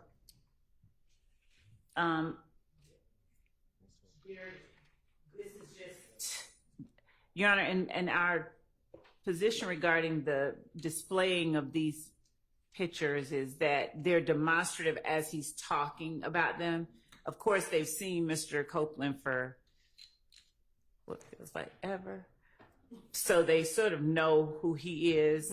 They haven't seen as many pictures, just face shots of Mr. Watts. So they're not, we would just put forth that there's. Is there a picture of Mr. Watts in evidence? Yes, But there they're is. demonstrative. Look kind of similar to this? So the reason that we would ask that the PowerPoint photos be allowed to be kept in is they're demonstrative. These are clear face shots of who they are talking about. There's nothing that is inherently or substantially more prejudicial due to the cumulative nature of these photographs that would cause either defendant to be in danger of being convicted of something or on something other than proof of the crimes we have listed in the Are indictment. they going to, for some reason, be talking about Mr. Copeland and Mr. Watts together, that they're like, Yes. it's going to be crucial for the jury to see here's Copeland and here's Watts? Not crucial. But he will be talking about a specific interaction, specific. Okay, well, he can antagonistic. talk about that without this. And if you need to, like, have the jury reminded, oh, this is what Mr. Watts looks like or something, just use something already in evidence. All right, what's this picture of some fence? The gambling house that Do we have pictures already in evidence of that? knew. Okay, then this one's fine. Slide 6. With the stack of money and obscene gesture. Hold on. Well, that's Mr. Copeland, and it was that stack of money and that flashing of it at a club that led to the conflict between him and Mr. White. So Okay. We've also got video of him doing exactly the same thing. we don't have that video. Yes, we do. We've had a video All introduced right, of well, him. don't talk over each other. Do you know what exhibit number that is? Your Honor, we initially entered the video in June. However, that was after 3 o'clock. And so we did not enter it again this time around. So I do not believe the video is in evidence. I'll double check, but I believe that was after 3 o'clock. Actually, good point there, because we do need to make sure when we're finally reviewing what evidence is in and out, that we make sure that everything that was entered in that little period of time is unentered, if you will. So, okay, this one's fine. He can use this one. Can I inquire as to exactly what the relevance would be of showing a picture of Mr. Copeland holding money and flashing the bird? Well, I mean, they said that was what had started a beef between him and Watts, The flashing of the large sums of money. not the flipping the bird. I mean, Yes, no. the flipping the bird, I mean, it wouldn't have. Our argument is that it's relevant because it shows Mr. Copeland with that huge stack of money that we're talking about, and it makes. Is this the night of? It's. Or is this just? You say the night of, not the Donovan night- Thomas. No, the night that the beef starts between he and Watts. No, Your Honor, it is not. It's just an example of him with a Flipping the bunch of bird money. and holding money. An exemplar. Good It's- word. I think it's January the 8th. The 6th, January the 6th. So it was the night, it preceded it. That's the night that the fight started that led to the arrest of, I think, Mr. Kendrick and Mr. Arnold the first time when Bloody J was punched out. So this is a picture from the night that it all got shot up or something? I'll confirm, but that's After- what my understanding that is January the 6th. How do we know it's January the 6th? Where does that date come I don't from know. from the photograph? I don't know. Maybe they know what he was wearing to the club The that night. detective that gave it to us, so. My recollection is that he had different clothes on the night when he was flashing the money than he does in this particular picture. I do not believe. So do you have any kind of picture from that? I mean, if you can confirm it was that night, that's will. fine. Otherwise, it's just an example of, hey, Well, not just here's what we mean about flashing money. no, the large amounts of money. Right. I think during the course of the interviews that the jury has heard, you hear them talking about a very, very large sum of money. Right. And, one might argue or wonder, what kind of money, how much money did he have access to that kind of money? Him having a stack of money like this. I mean, it could have all been ones, but even ones would have been a lot. I mean, I'm just saying. So, the relevance bar is, of course, as the court knows, is a low bar, and the fact that he's sitting there with that. Okay. Well, he also is flashing the bird, though, or flipping the bird. So that's a little bit offensive, I'm sure, to some of the jurors. So maybe there's why don't you find out whether A, this is that night, and B, if there's some other photo already in evidence with him with large stacks of money, okay? So we'll revisit that when we've got some more info. Yes, Your Honor. All right, slide 7. This just shows a couple of the, the Metro, but y'all, there's been testimony about the Metropolitan, right?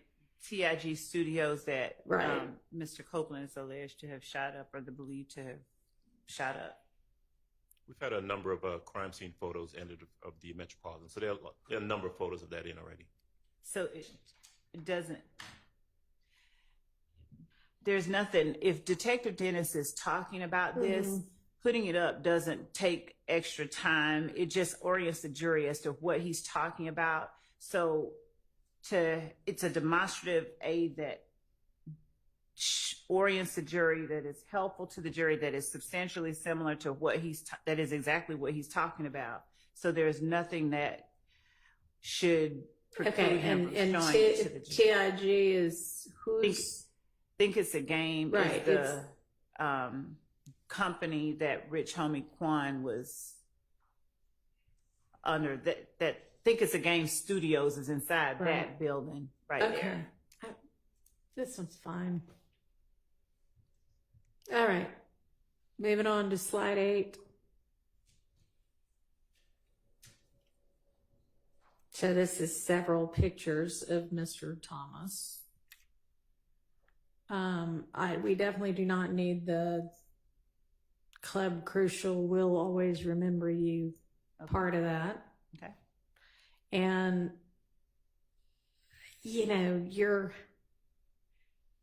the language about whether he's a high-ranking member of a rival gang, I mean, It can come out. thank you. But I know it's asserted that he is, but this sets it forth like yes. fact, and that's for the jury to determine. Yes, John. I'm just trying to X over everything. Okay, so, Did you have something? I mean,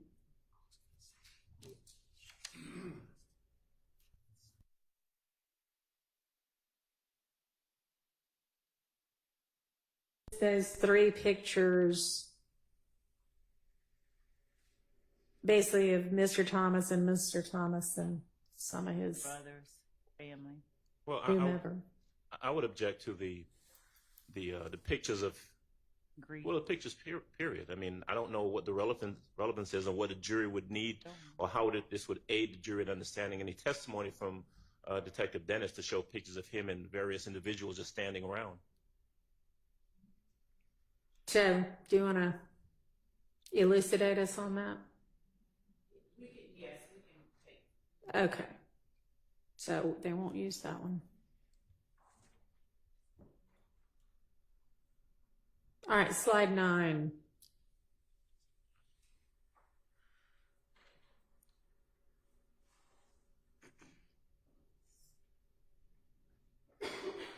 So slide 9 shows just the type of. Are these actual posts already in evidence? No, we did not. Okay, well, if they're not, then I would think if you throw these up, that is more than demonstrative. So if you want to enter those as examples, we can talk Okay. about that. But Okay. otherwise, he can just testify that here's what happened on social media after the death. Okay. All right, slide 10. Your Honor? Yeah. I would be objecting to Detective Dennis saying this is what I saw on social. Okay, you understand that? Okay. It would be hearsay. And how would, well, no, what he saw on social media, he saw on social media. If he's going to say, I saw on social media and someone posted the following, I'm assuming that's for the truth of the matter asserted, and the post should not come in. I don't know who posted it. It would have to lay a foundation for the writing.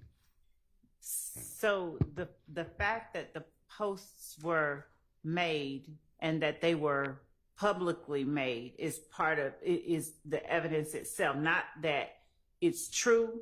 This death to the big homie sent the word out from behind the wall. What would you have the answer generally be? I mean, what would you presume his answer would be, or your question and his answer? Were there threats made against YSL in the moments, hours, days following Donovan Thomas's murder? Yes. There were public threats, social media posts, and the like. And these would be them. Okay, well, that would. Okay. And that would be overruled because it isn't being offered for its truth. Okay. But we can just do that at the point in trial. We don't have to have this slide. Okay. So it slides out. Slides out. All right, slide 10.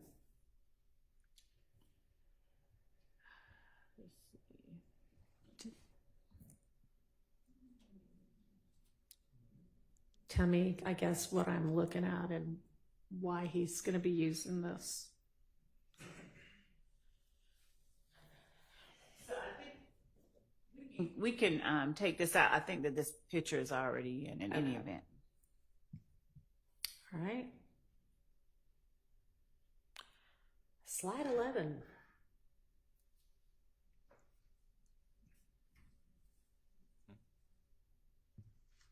There's a lot going on this slide. There he is. He can testify about that.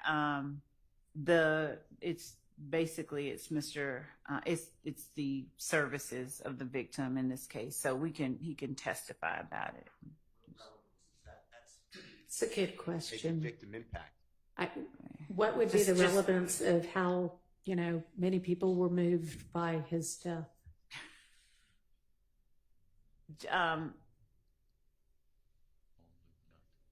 Judge, if I may come back to the court on that, I can take out the slide and as to the questions about it. All right.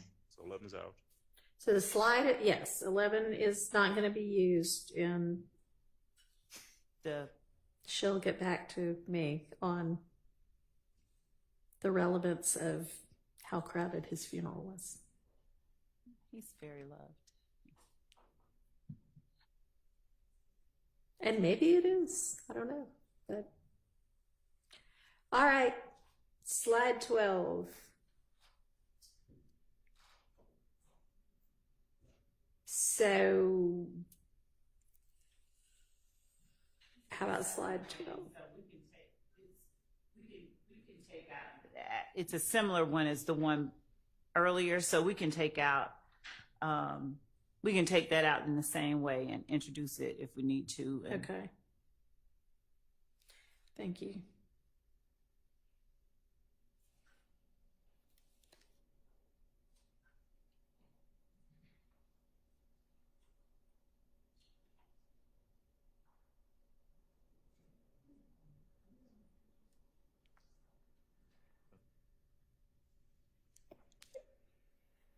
Is the picture with the placards from obviously some shooting already in evidence? I don't think this particular one is, but it will be. We anticipate that this will be admitted in evidence. If you want to present it to him and ask him about it, that's fine. Okay. Add the second one on there. Do y'all intend to have him talk about that picture? We can take that out. Okay. All right. So then 13 essentially won't be used, and you can, if he can identify what's the crime scene photo, then he can testify to that. Okay. Number 14. Do we?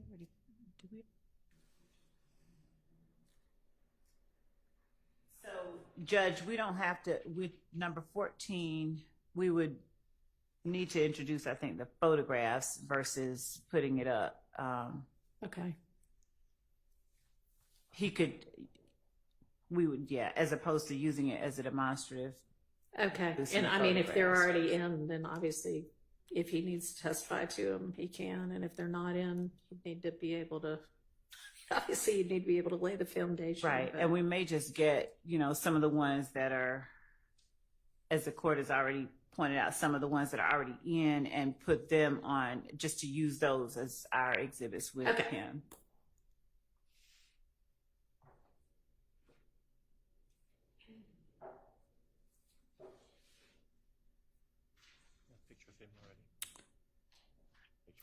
I mean, presumably this shows everybody's in a relation of these three people. It does. He testified about that.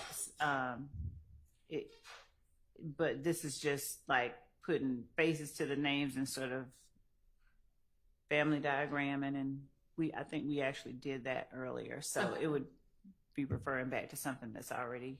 I'd be objecting, Your Honor. The mother. If I interrupt, I apologize. If the mother of Mr. Thomas testified to family relations, the father of Mr. Thomas testified to family relations, and Detective Dennis testified. Now, he may not have, actually. He may not have. So definitely the parents, the mother and the father, I would be, it's just repetitive. Okay. Sounds like she doesn't intend to use this anyway, upon further reflection. All right. Slide 16.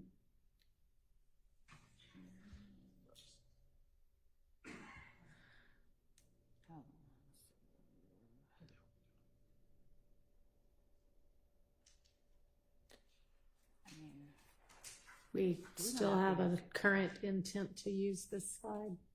We cannot use 16. Okay. Okay, 17. 17.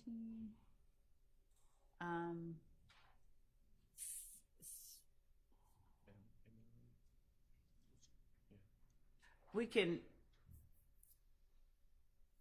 can as well not use. So I think that what we'll do is just take some of the pictures, photographs that we've already admitted. Okay. And use those as exhibits rather than trying to introduce whole hog. Sounds reasonable.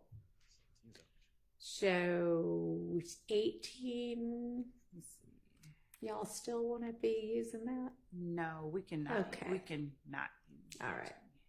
Well, except that I think that the photograph in the bottom right corner were guns that were recovered.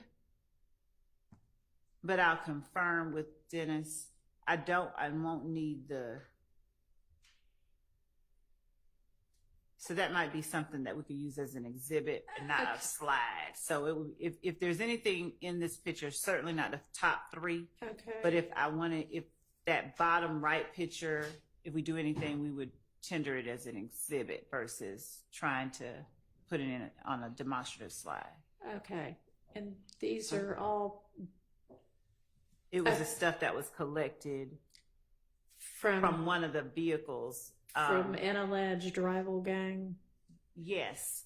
after the shooting at 1006 Hill Street. Actually, not the rival gang. This was the one that was collected from the people who were shooting back at the people who were shooting at okay. them. All right. Well, I mean, But I could anticipate some potential objections from the defense at the point in time if you seek to tender that, but we'll just deal with that at trial. But don't be surprised, because I certainly think if I were the defense attorney, I might have an objection to it. I think they wanted this part in because this is from the we'll other see. side. This is We'll the see guns what the from strategy is. from the other side. We'll see. Okay. Okay. That's what makes trials interesting. So 18 is out. 18 is out. 19. 19, we have not yet introduced that photograph, but I think that we've. The one on the bottom, or? Yes, Okay. the one on the bottom. Part of that photograph is part of what was talked about in the interview with Mr. Copeland that has been shown to the jury so far. So we could definitely take out the words. We'll do whatever the court instructs, but that photograph, we can introduce it as an exhibit if it has not already been admitted, and we cannot publish the PowerPoint slide. Okay. And in that vein, Judge, with respect to, since we're going through it like that, rather than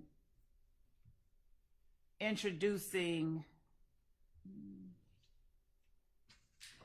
no, I think maybe we should. I was going to say rather than introducing the whole thing as just, here's his demonstrative that he's using, since we're cutting it up and using parts of it, rather than saying, okay, we're going to use this, we won't use the PowerPoint. Right. We'll use exhibits that either have been admitted or that we tender through him. Okay. All right. And so that'll be true for the rest of us. Yes. Okay. So the whole PowerPoint's out. Well, Am I hearing that correctly? we won't use the PowerPoint. Yes. So she's just saying it's going to be easier not to. Because, I mean, I would imagine he's probably kind of like, press play and he's like, here's what happens in slide 1 and slide 2. And if he's not doing that, then it might be easier to do it another way. Right. Okay. All right. So then I guess as for the rest of it, we can keep going through with regard to the pictures themselves, or you can just, if there's if there are some pictures depicted within the slides that the defense thinks are particularly egregious or objectionable that you want to go ahead and alert me to, that's fine. Otherwise, I guess we'll just see what happens at trial. Your Honor? Yeah. Wouldn't the same rule that your court said the state now will give us what they believe they're going to introduce as an exhibit through Detective Dennis, and we could raise it with you?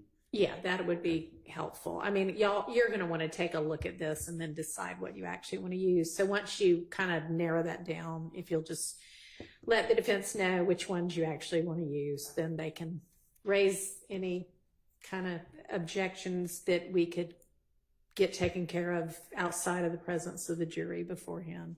That's fine. So Thank you. Can I just make an observation? Sure. Or an objection? So before this honorable court took over, there were lots of objections as to, it was Detective Dennis allowing to say his investigation.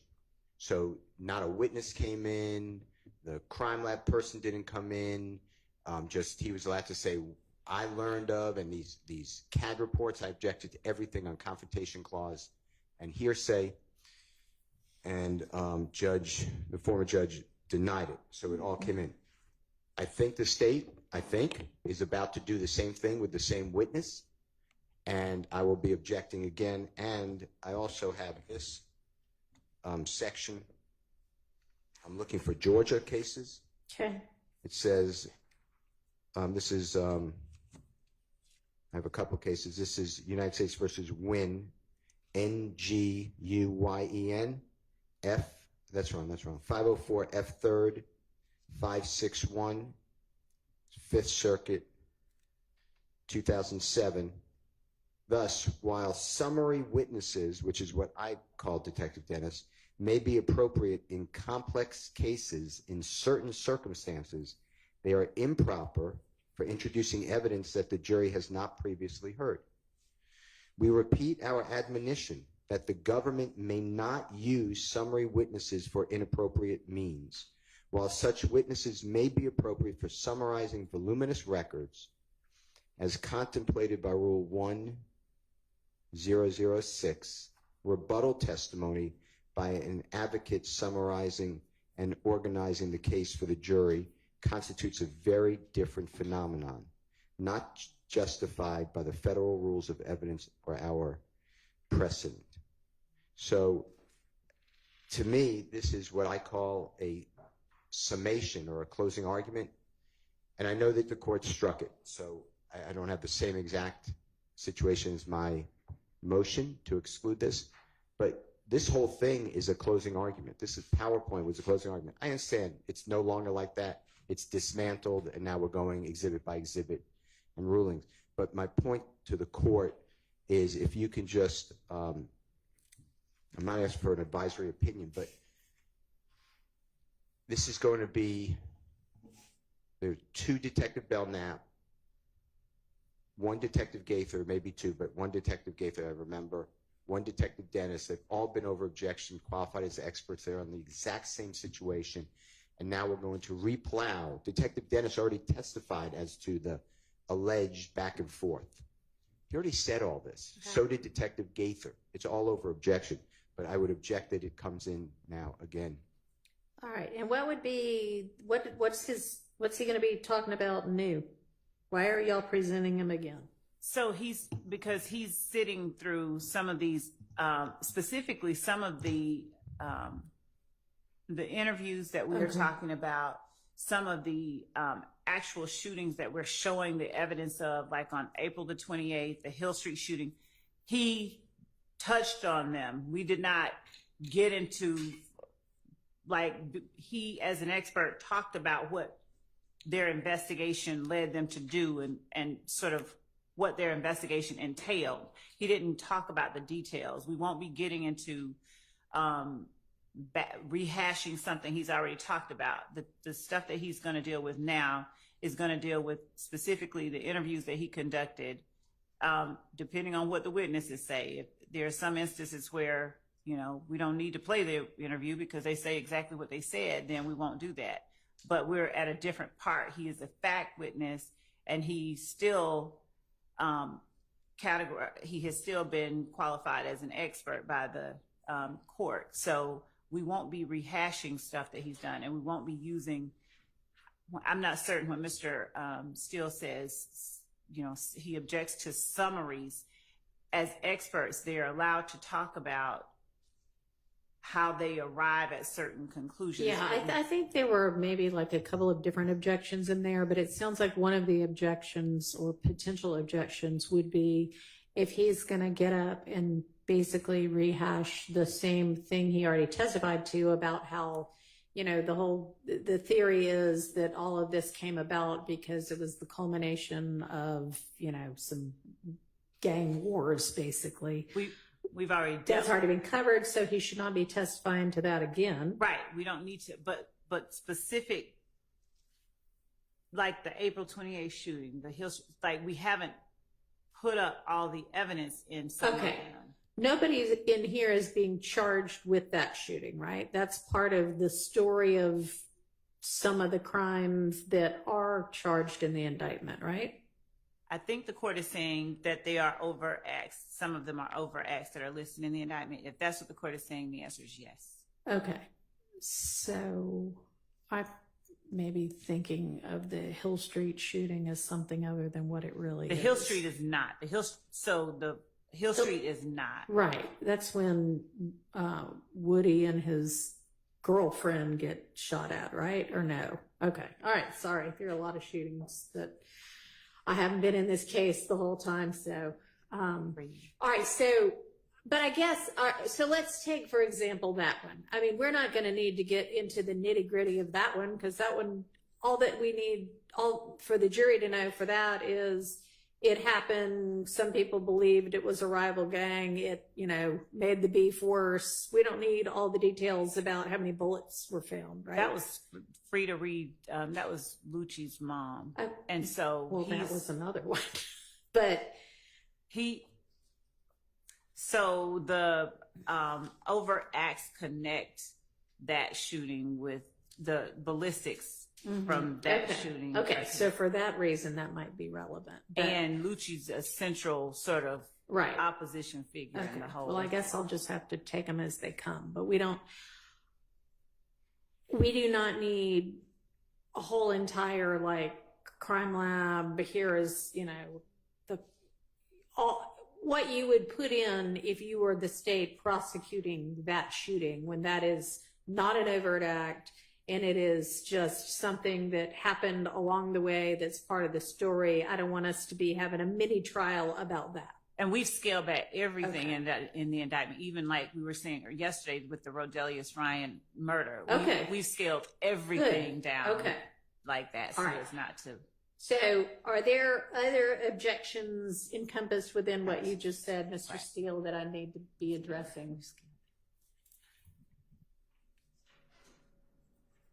I don't see why Detective Dennis, through his investigation, is allowed to say, oh, there was a Hill Street shooting, and this was gang-related, or this was done by this gang in retaliation of this, and we linked up later through the GBI crime lab a weapon that was used in this shooting and another shooting. To me, that's all confrontation clause.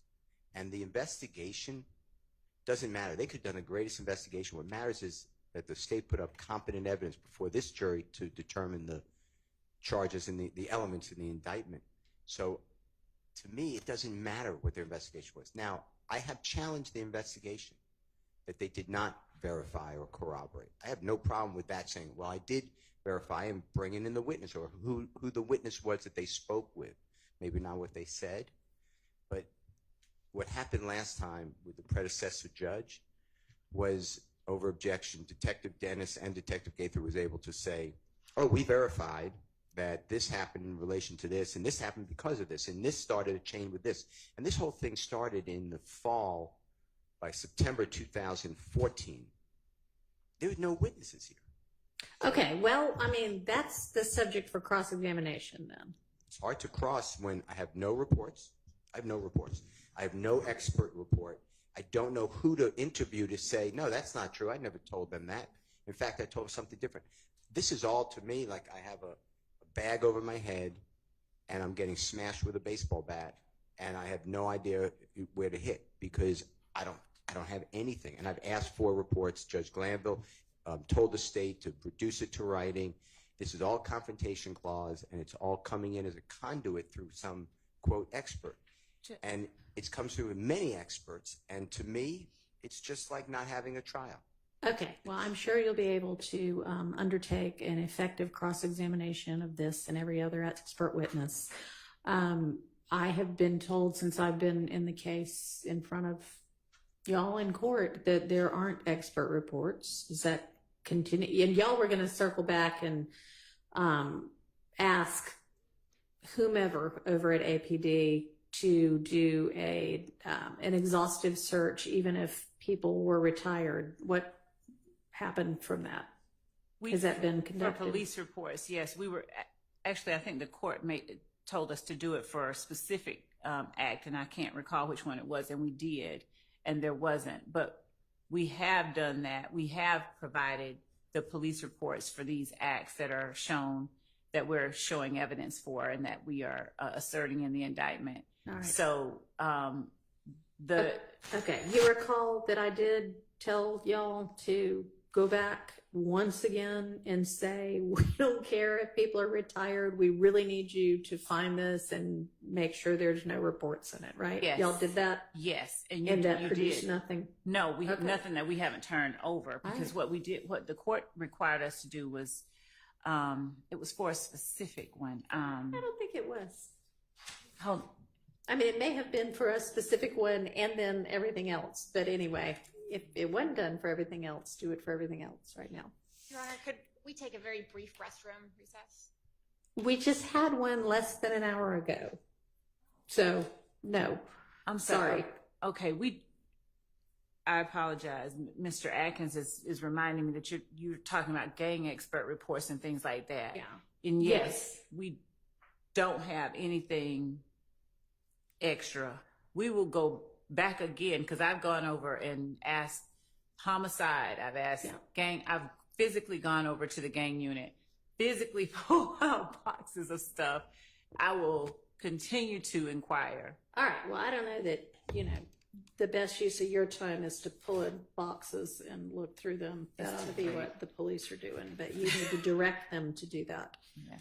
And so, with regard to the gang experts, did y'all go back and say to somebody over at APD and in gangs, hey, we need anything there is, even if these detectives are now retired? Well, we had done that before the court ordered us to. I know, but then I ordered you to, so did you do it again?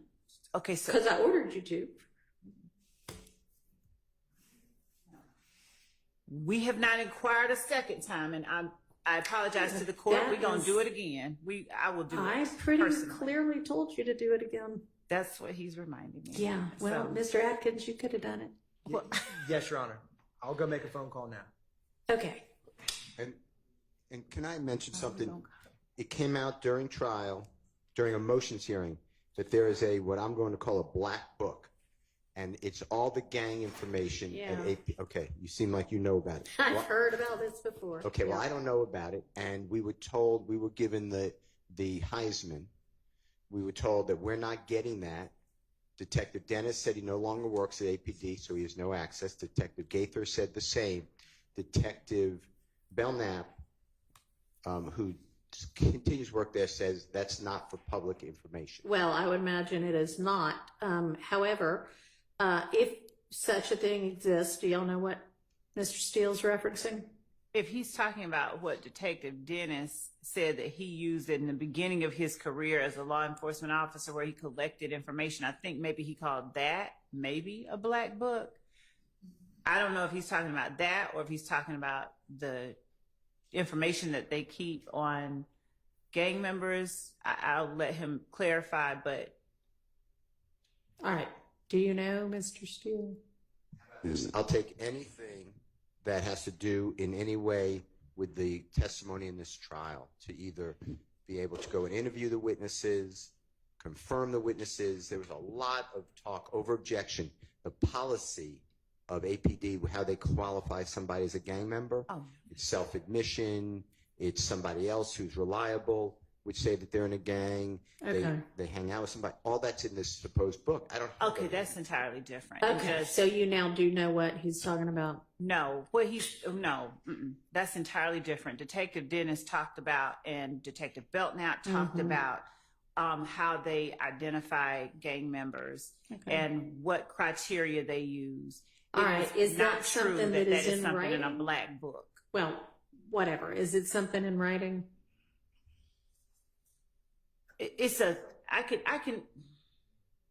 think that the criteria, those criteria that they use, that is something that is a written sort of criteria, and I'll get that. Let me propose, if that's easy to get and they don't have kind of security concerns with it being provided to the defense, then provided. If they do have security concerns, then it can be satisfied by saying, Mr. Steele and anybody else on the defense team, you can come look at this written policy, at 12 p.m. on XYZ day over at APD.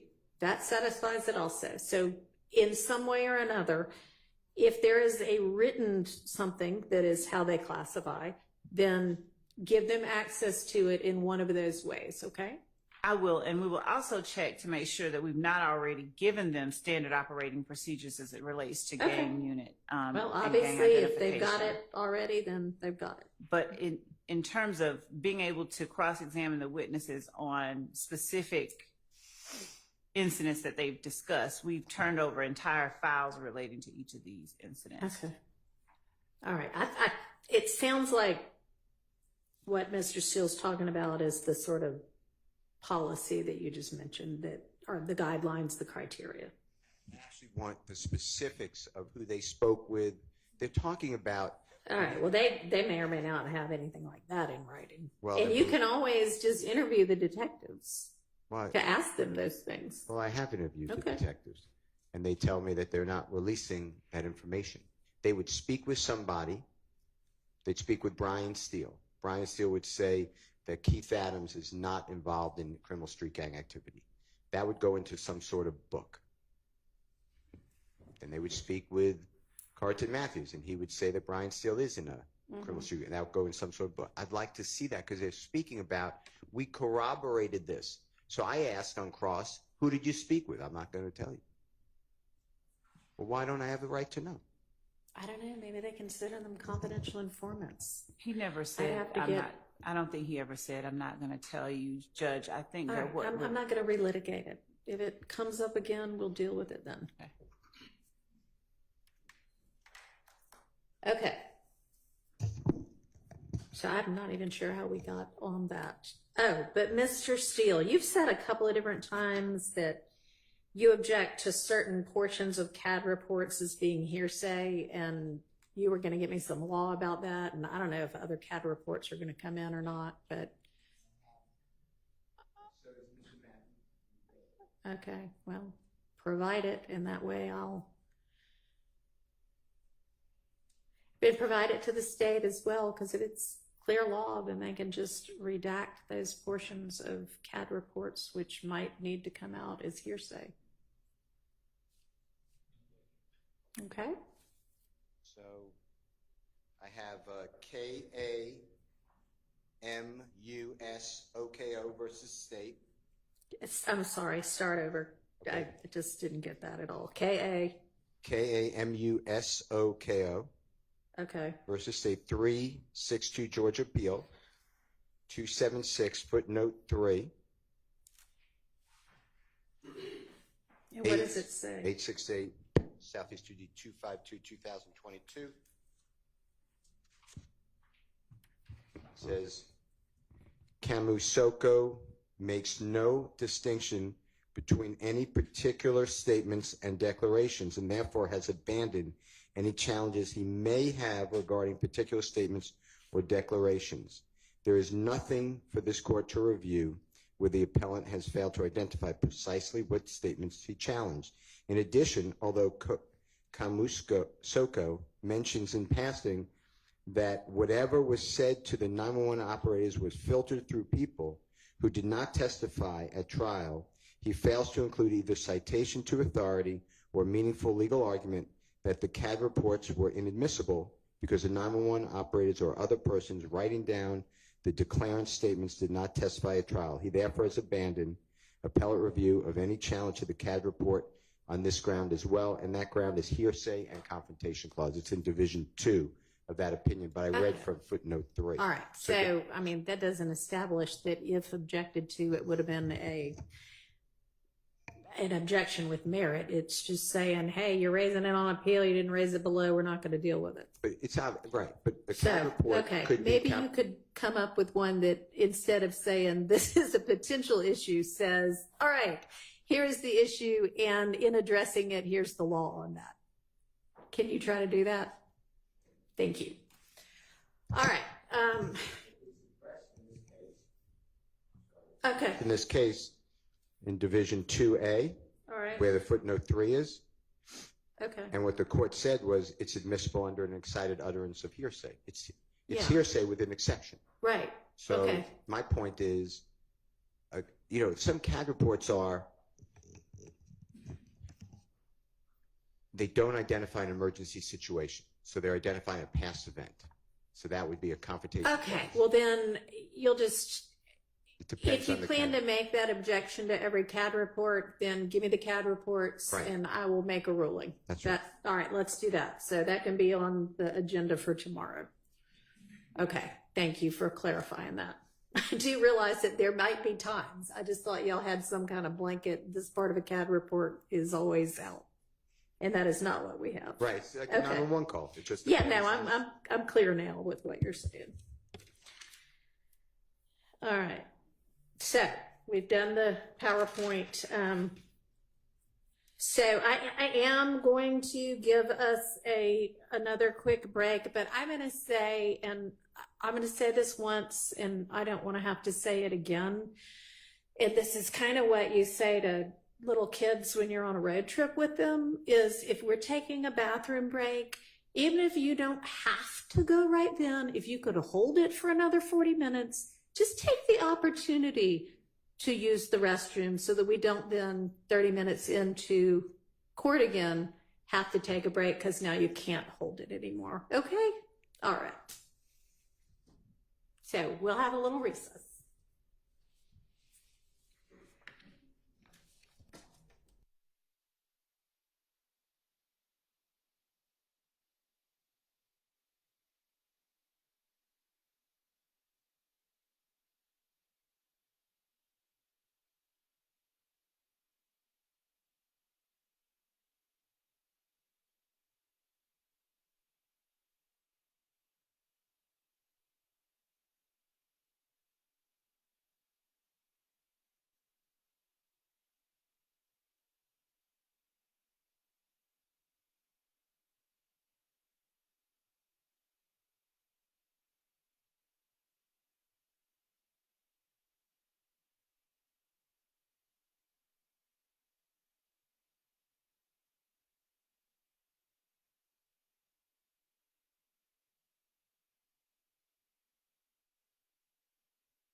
I think we can move on to another task on our task list.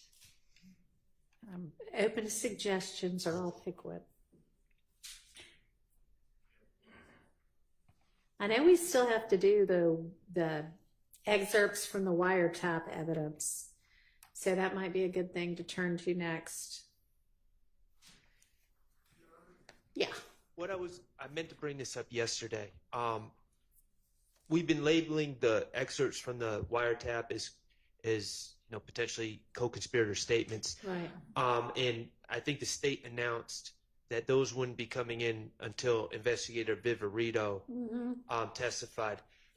What I meant to inquire about the other day was, I know that they've suggested that there are additional co-conspirator statements. I'm just wondering if any of those are linked with witnesses coming up soon.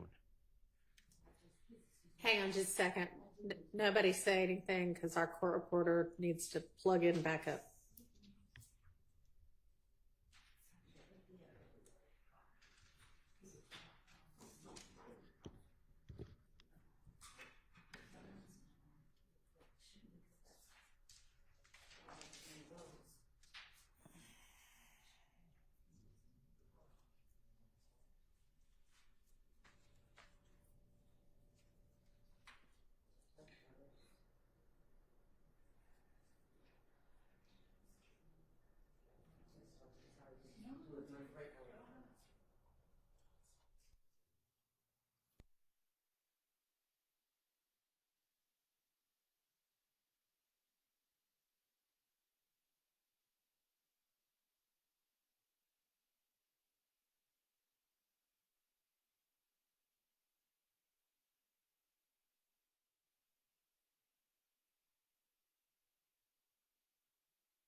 Our court reporter's still rebooting, so thought you might have something that was not something we needed to take down.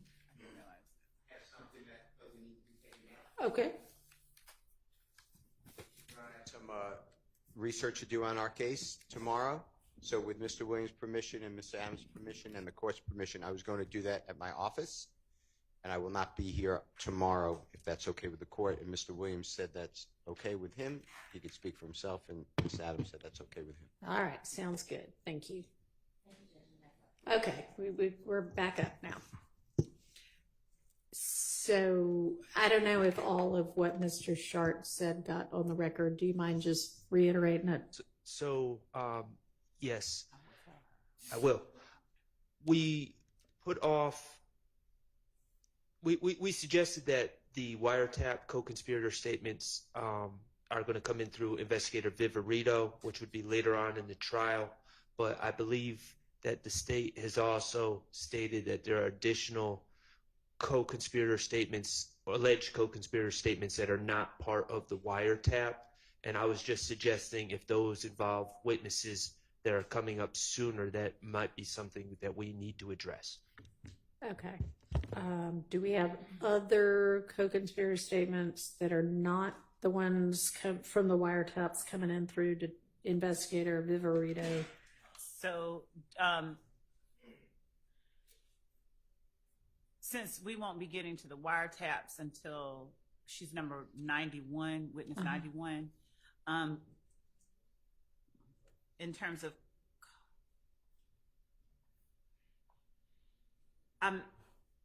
okay.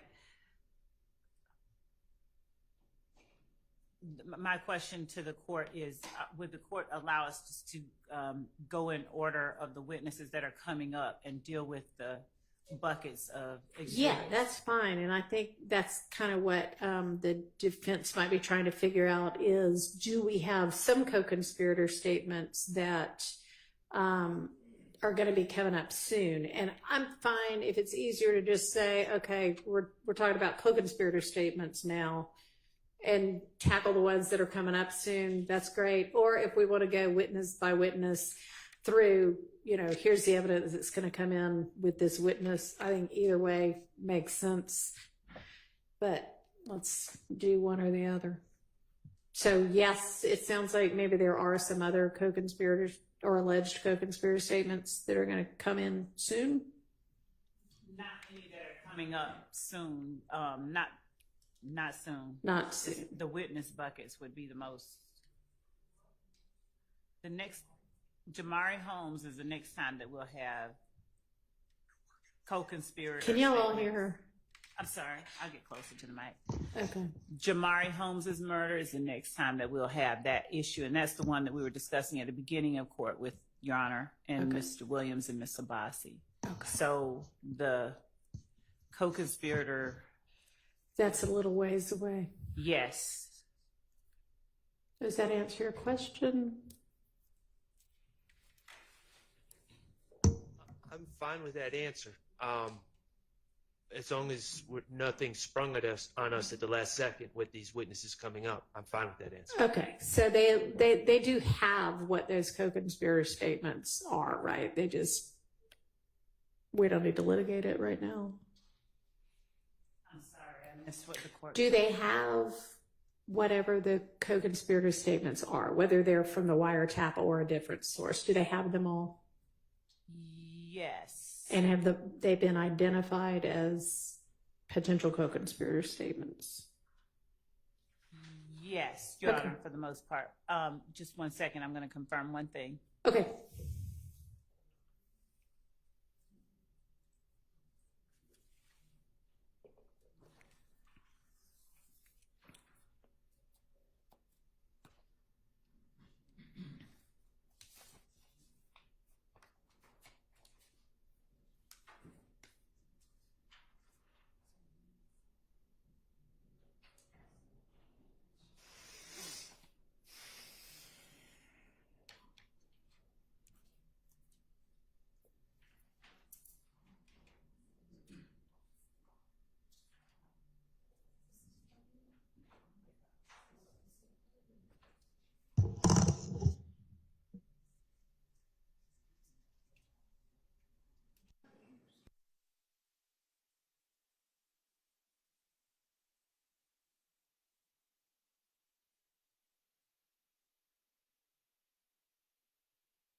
Sprinkles folder have potential co-conspirator statements in them. We don't have them extracted out. We just have the ones in there Okay. that we intend to use. All right. I mean, y'all ought to be aware that if there are jail calls by co-defendants, that those might contain co-conspirator statements. So that would be the only thing that might not be specifically identified. Is that okay? My expectations are correct in line with the courts. The state is going to specifically identify those alleged co-conspirator statements. Correct. I mean, there's thousands of jail calls from probably, I'm underestimating, well, thousands, yes. So we would need to know what statements, when they're made, between whom and whom, if the state, because we would like to litigate these beforehand. I know the court would too. We put in the Mike Sprinkle bucket, the jail calls that we're using. All right. So jail calls y'all intend to use are all in the Mike Sprinkle folder? The ones that we have identified that we intend to use, and those are the ones the court told us to. Okay, so the universe has been narrowed, hopefully substantially.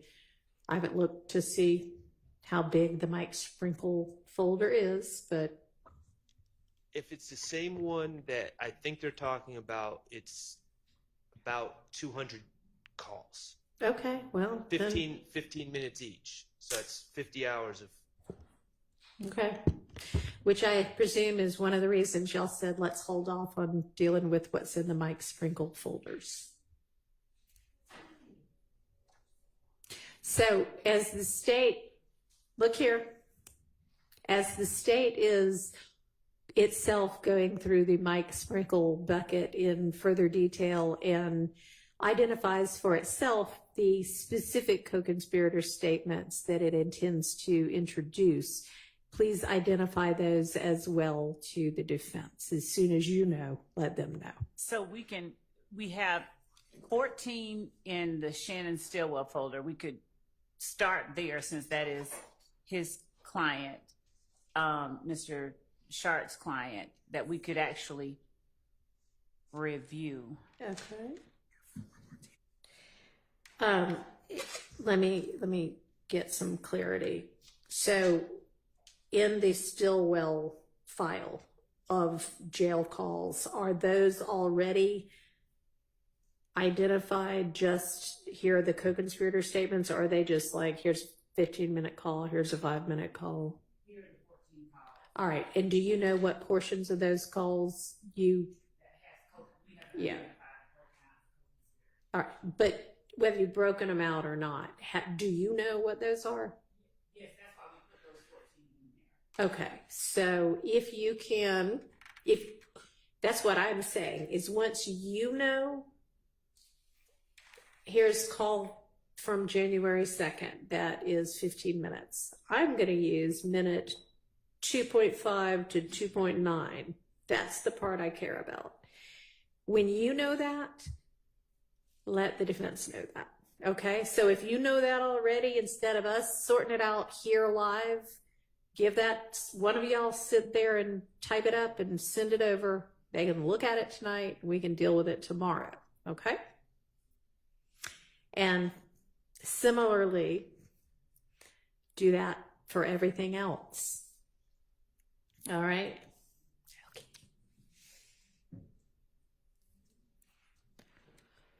So that it sounds like the most productive thing to move to next, unless somebody else has a different idea, I'm willing to listen, is to just open back up, you know, the witness folders and move on to whomever the next witness other than Mike Sprinkle is going to be, and go through that proposed evidence for any kind of evidentiary issues we can hash out now. All right, let's do that.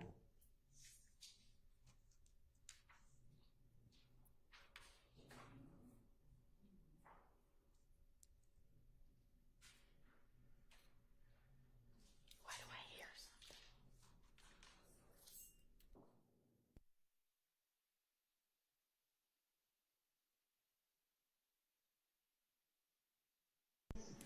Dropbox link we were working from yesterday, that is the Dropbox link of the first 30 witnesses.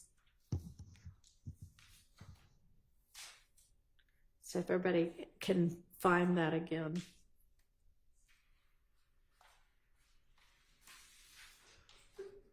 Bless you.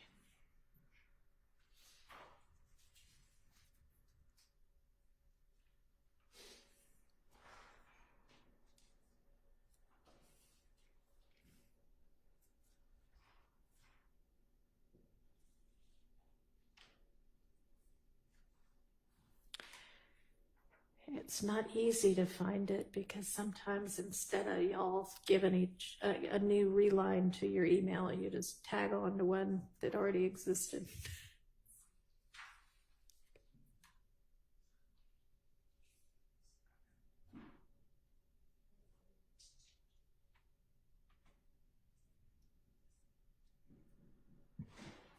Gotta get to it. There are many, many different things to open.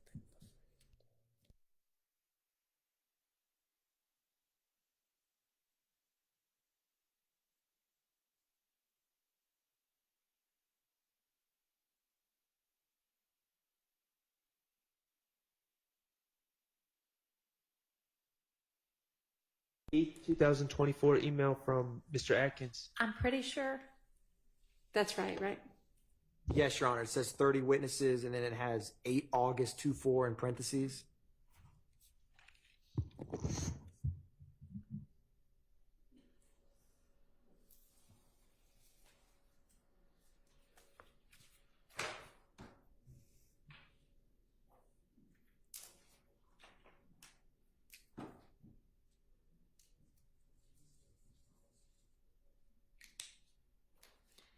All right, y'all let me know when everybody's there.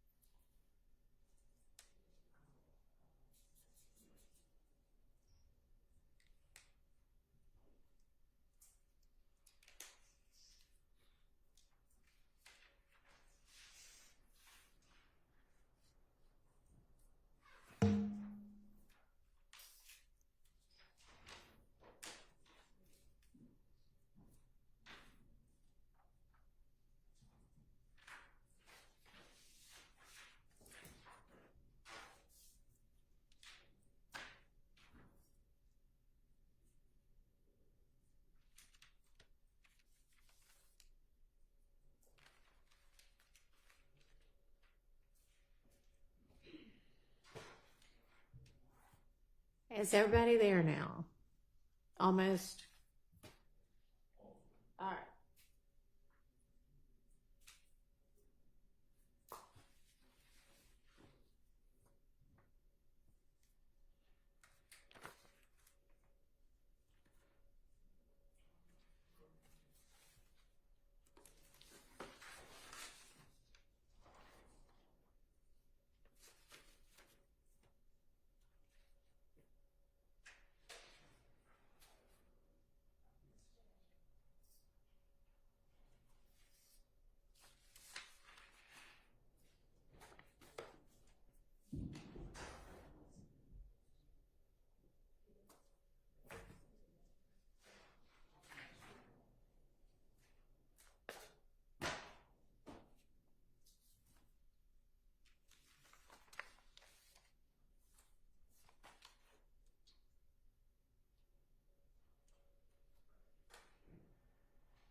I'm waiting on y'all to tell me if you're there.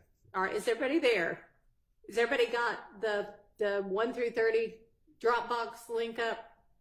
We have Kendrick has the folder. We have the folder. Okay, I don't know about you. great, thank you. All right, I've heard from 2 of the 6. Y'all ready? Okay, 3. Stay ready. Okay. Mr. Matthews, you got it? Yes. All right. Who else? Are you ready, Mr. Sharp? Okay. Mr. Adams or Mr. Steele? Okay. All right. Here's the one we're waiting on. Okay. We'll catch you. Okay. All right. I think that we yesterday had gotten, other than Mr. Sprinkle, through. There was nothing with regard to any of the phone custodians, right? Not that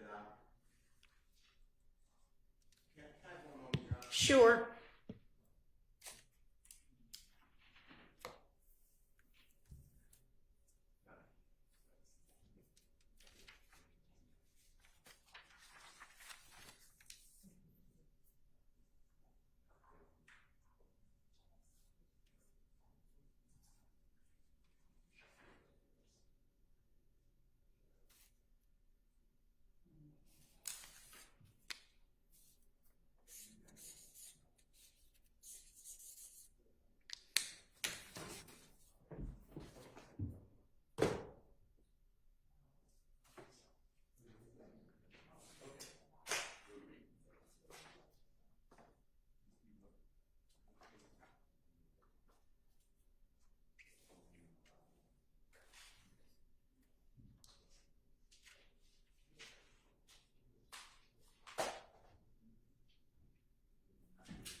All right, so the question on the floor was whether there's anything we need to look at with regard to any of those three cell company custodians.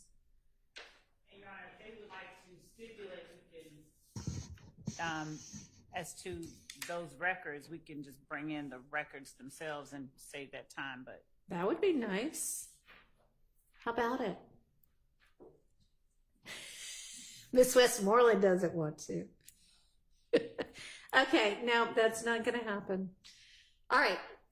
Well, so we'll have three more witnesses, but with regard to the evidence within those, any kind of motion and limine type issues we need to deal with on those.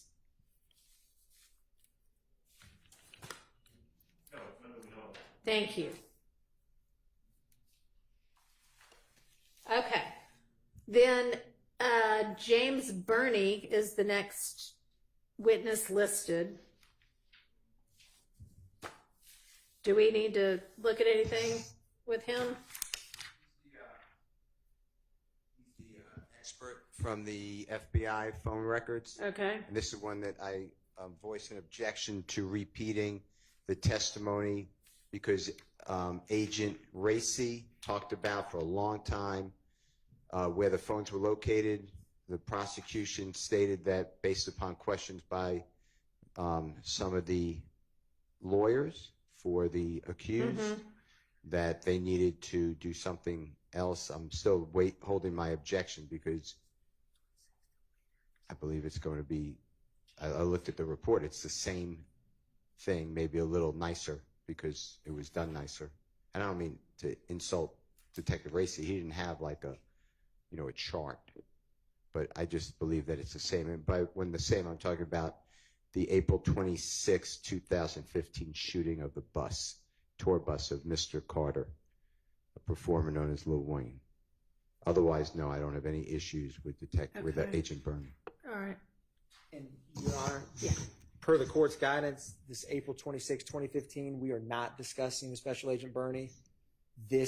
When he speaks on specifically the January 10, 2015 murder of Donovan Thomas, that's the only cell records he's going to be testifying to right now. He does analyzes cell site tower data for other acts in this case and counts. So he's one of those witnesses that testifies multiple times when that act comes up. So what Mr. Steele, specifically the April 26, 2015, we will not be calling him for that purpose. Correct, Your Honor. Okay, but so when he's called here, it'll just be for the January 10th, 2015. 2015. Okay. Anybody else? Nope. I hear. All right. Not hearing, but I'm seeing nods. No. Okay.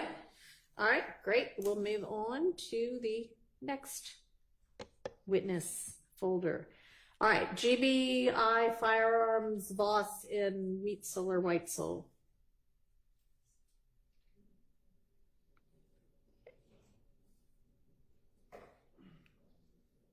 Any issues on those?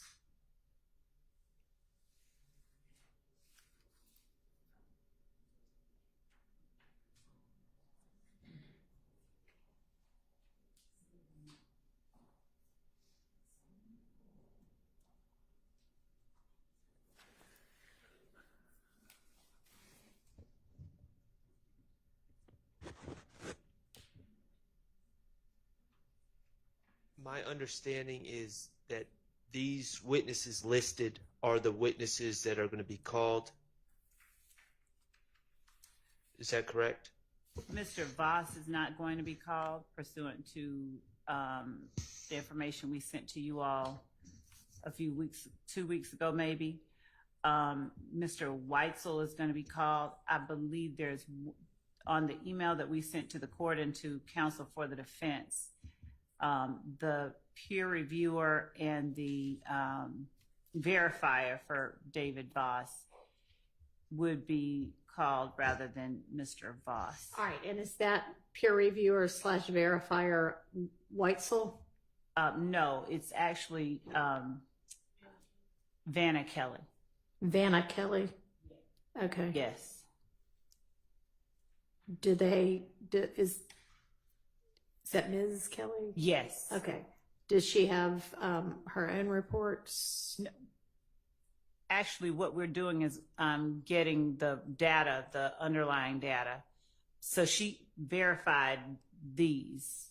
And so any underlying data that she has that they may want, just in case they want it, we have to get that for them. Okay. It's unclear to me the work that I guess Miss Kelly did on this case. It's unclear to me what the work she did was, but obviously, Your Honor, there's potential for confrontation clause issues involving Miss Kelly testifying to the results. All right. I would presume, I mean, typically when they testify, they say, I ran all the tests myself. Right. And obviously, if they didn't, then that'd still be problematic. Right, it would be. She looked at the evidence under the microscope herself and came to the same All right. conclusion. So she will be testifying to her own conclusions, not to his conclusions. Right. Hers match his, and he was the one that put out the report. She verified his by going through and looking at that physical evidence under the microscope. Okay, but her conclusions will be based upon her own Correct. testing and observations. And to my understanding, we don't have a report from Miss Kelly. Maybe she's not writing a report. I don't know, but I'm bringing it to the court's attention, the state's attention, that my understanding is we don't have a report from Miss Kelly. So if one was generated, we need that report.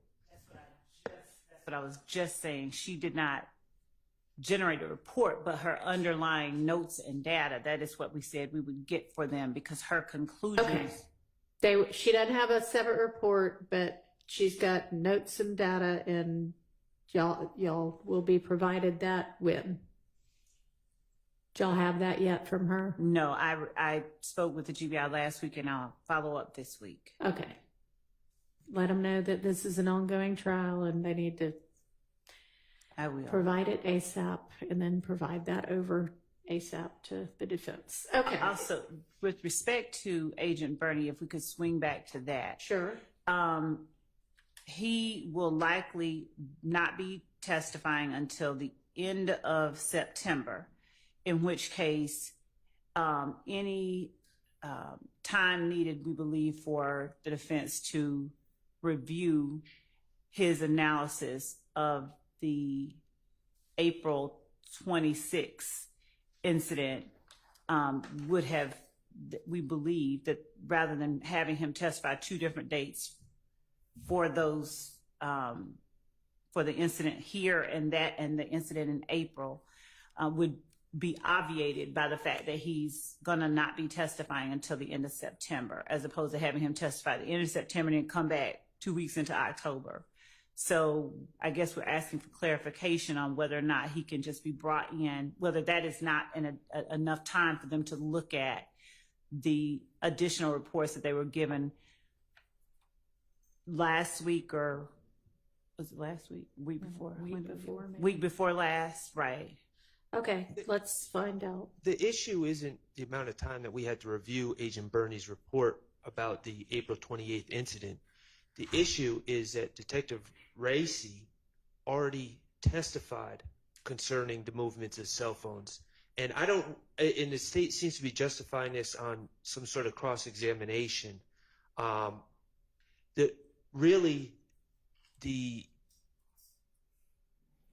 allegation is that Mr. Winfrey was moving with the bus, and the allegation, which I strenuously deny, is that Mr. Stillwell was moving with the bus. Mr. Stillwell didn't have a cell phone, so I'm not sure what the point of any of this is in the first place, much less hearing it for a second time.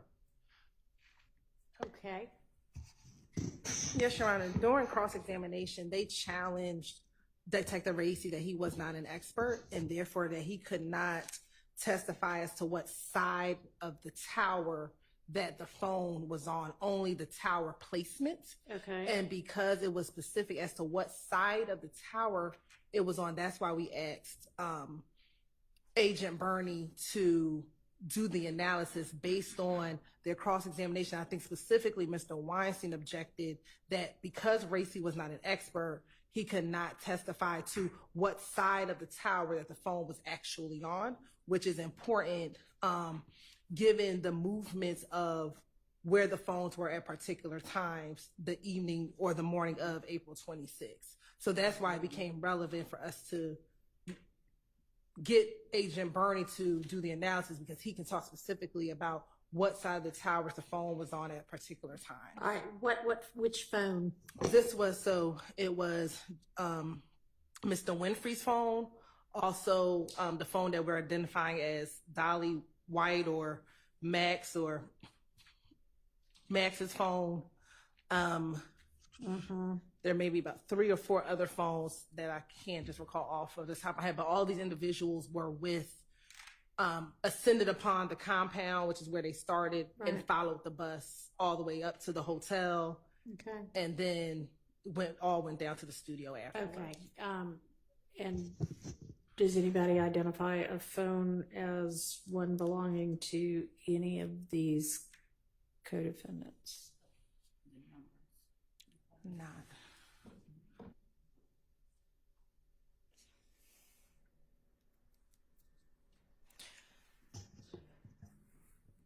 I can't get this to go back to.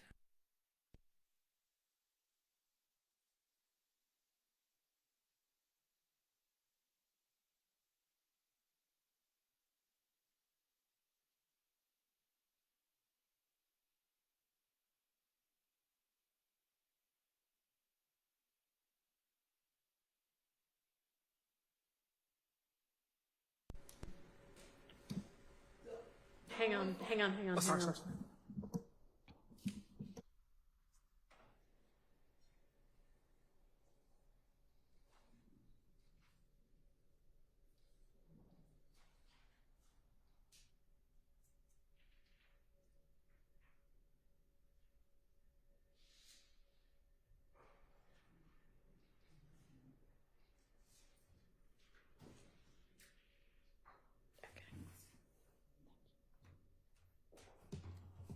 All right, go ahead. Only phone that he analyzed from these defendants here would be Mr. Williams' phone, because Mr. Williams' phone, we had that plotted that he was in Baton Rouge at the time of this, which was consistent with what some of the testimony. Okay, so tell me why we need to hear from and we may, but tell me why we need to hear from Mr. Burney about the side of the tower that other people not on trial hear. Because it's a part of the conspiracy, and it corroborates what other people said about the movement and where everyone was at the time, and because they challenged it so much that we can only say that this is where the tower was, but with no more information.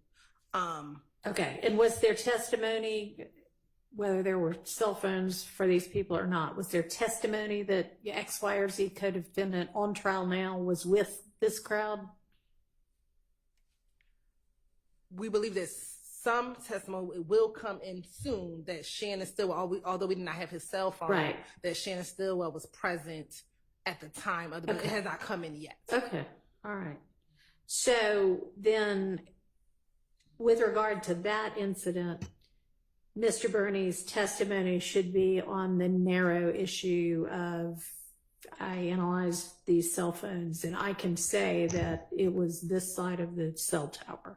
But we won't need, I would think, to go through, I don't know, but did Detective Gracie give sort of the overview of here's how we know all of this anyway, and here's what, you know. Correct. Okay, yes. So we won't have to go through all of that again. You can just cut to the chase of, yeah, I know all of that stuff too, and here's what else I know. Yes. Okay. Yes. That works. All right, so moving back to Can I ask you a question? Yeah. Does that exclude then Mr. Williams, who's in another state at the time? We're not going to hear about that again. I mean, am I correct? Are y'all going to bring that up again? Because that was testified to. In the sense that he received that document and he plotted that as well. Yes, but we don't have to go into the details of it. But I think it's it's part and parcel of what was happening that night All right, hang that on. they challenged. Hang on. Did anybody from the defense challenge the legitimacy of Detective Gracie's conclusion that Mr. Williams' cell phone was in a whole other state? I agreed with it. Okay, then if there was no challenge to that, that should need to come up again. Right? Can we ask him whether or not he plotted that phone? Because if he's going to talk about some of the records, we think it's important that at least the jurors know he didn't.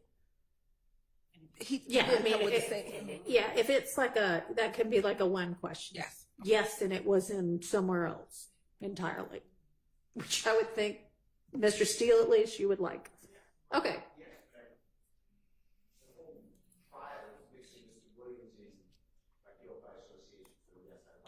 Well, that part certainly wouldn't.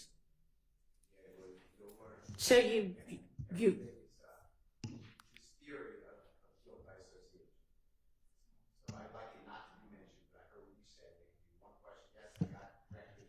Okay.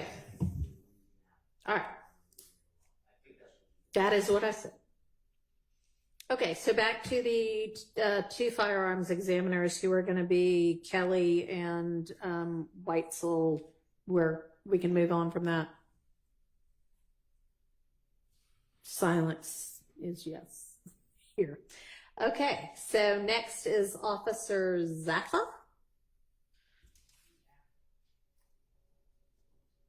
Looks like, is this one of the crime scene techs? He's the responding officer to the January 22nd, 2015 shooting at 1007 Hill Street that we talked about earlier. Any issues with this? And you're right. I think it's actually Officer Z. Atha.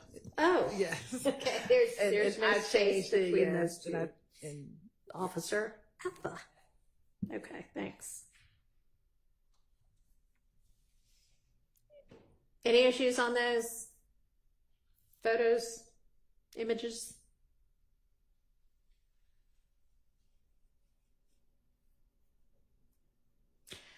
Are y'all just looking at these now? Okay. My concern is I don't have any statements from any witnesses. I have the officer responding, but we'll see the next witness that you have on your list. We'll see if there's any more information that we're supposed to get. we had the police report, Your Honor, that we've provided, and then we provided, at least for this one incident, will be Miss Reed, which is the victim in the case, and so that is what we intend on introducing. And is there a statement of the alleged victim? That's what I was. Statements are reflected in the report to the extent that she gave on site. I doubt if they can hear her. That y'all is gonna have to pull that mic back over. Her statements are reflected and memorialized in the reports that were written and provided to the defense. Okay. Just so we're clear, my understanding is that the allegation is her home was shot up multiple times, and so we do not have any written statement or any taped statement by any detective, taken by any detective, given by this alleged victim. And so that's what we're asking about. We understand that statements may be memorialized in a report, but we are specifically asking about taped statements, written statements. Your Honor, we'll double check, but the answer will be no. Whatever her statements is contained with what she told the responding officer and he put in his report. Okay.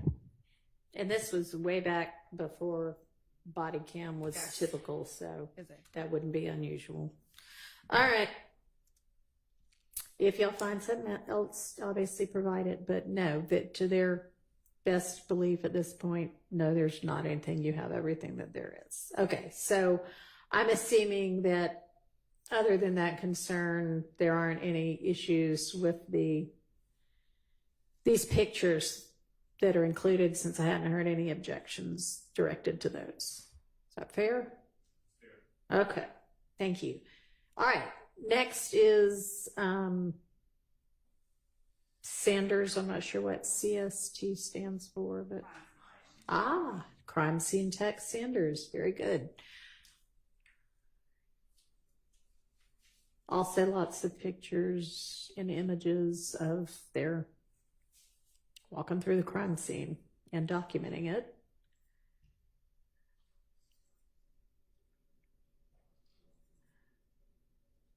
And then the report. Any issues?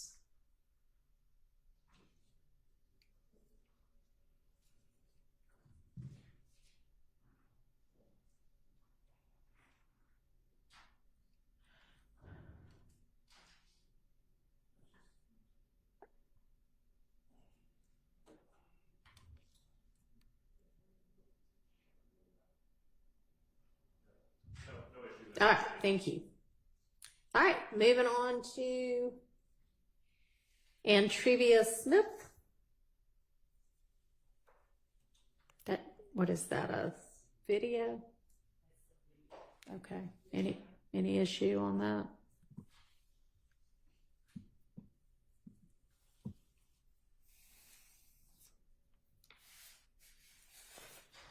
Oops.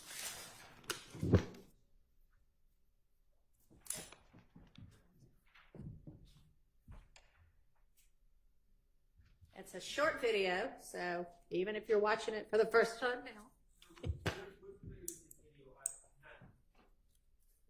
I was under the belief that they were going to introduce this video through Mr. Sledge, but We have it coming in through Mr. Sledge. He's the one. All right, hang on, and nobody can hear across the courtroom if we don't talk into the mics. I know it's annoying, but We have it coming in through Mr. Sledge. That's why we were just pausing, because it's already been an exhibit that's identified as coming in through Mr. Sledge, but it was Ms. Smith who gave it to the police following the shooting of her apartment to show the antagonism that existed between Mr. Sledge and YSL and Mr.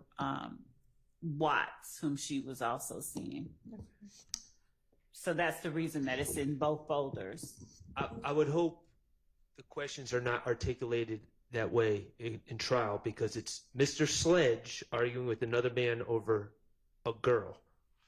I don't know YSL how that fit in, but I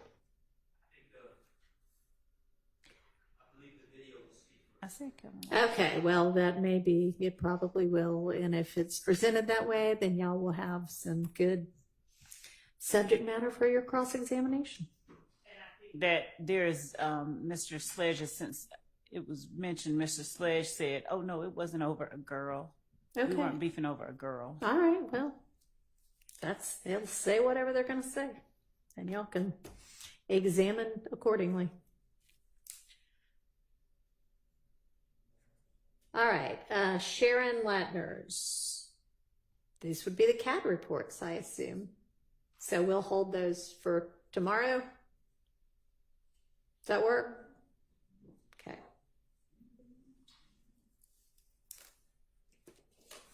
And tomorrow y'all can tell me what parts of, if any, of those y'all think might be excludable as hearsay without an exception. All right. We are moving now, at least theoretically, to a different overt act, I think, right? So now we've got crime scene tech Turner, and that folder is empty, at least for me.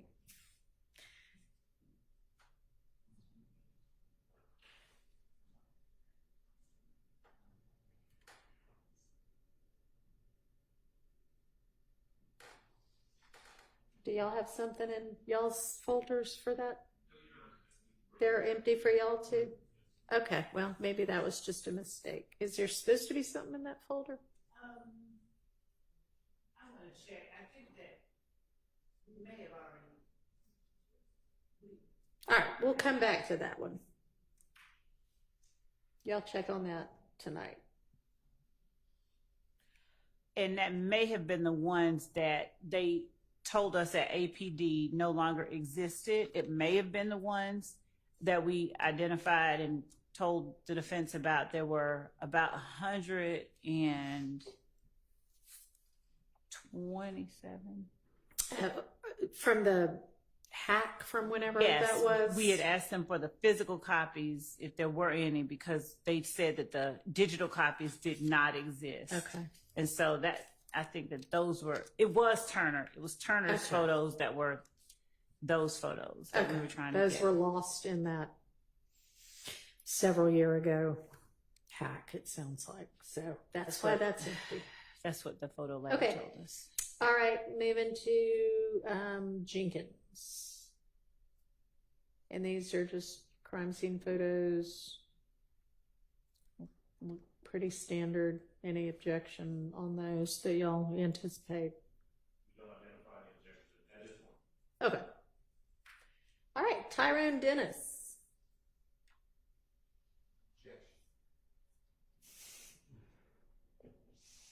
All right, let's walk through it kind of one by one. All right, so the first thing is what's identified as States Exhibit 71, Act 78, and then the lyrics to Bad Boy.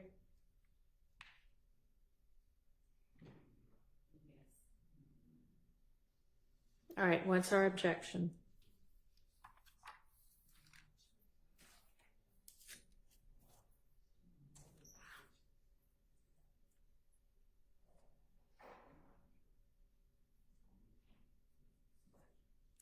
And this is only if this hadn't already been litigated. If it has, it has.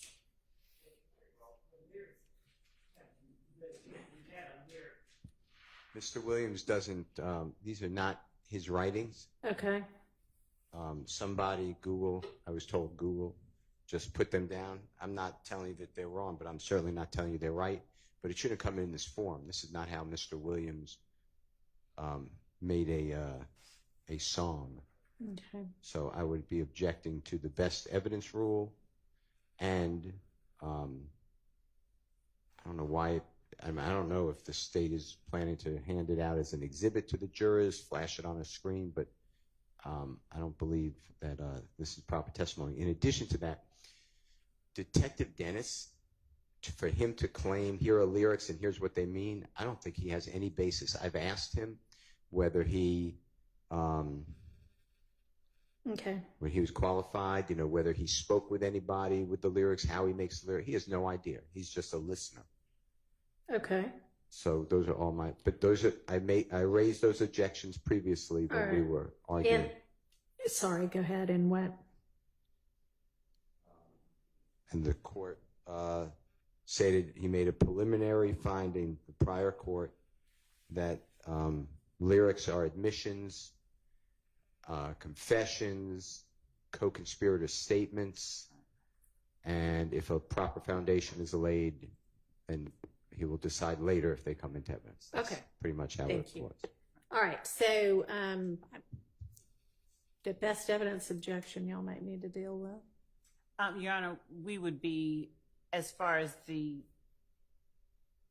displaying or the publishing of the song and the lyrics to the jury, we would likely be doing it through Mr. Williams' words as he speaks them, and we may have a accompanying, it can be typewritten, whatever, transcript of the lyrics, however it is that we intend to display it, but that we can also provide to the jury in terms of their ability to more easily hear As what a is being said. demonstrative aid. Yes, and as far as the objection as to the meaning behind certain words or lyrics, Detective Dennis would be talking based on his expertise in certain areas, particularly as a gang expert, as to certain meanings or certain language. But if there isn't, if there's a different interpretation or someone else intends it a different way, then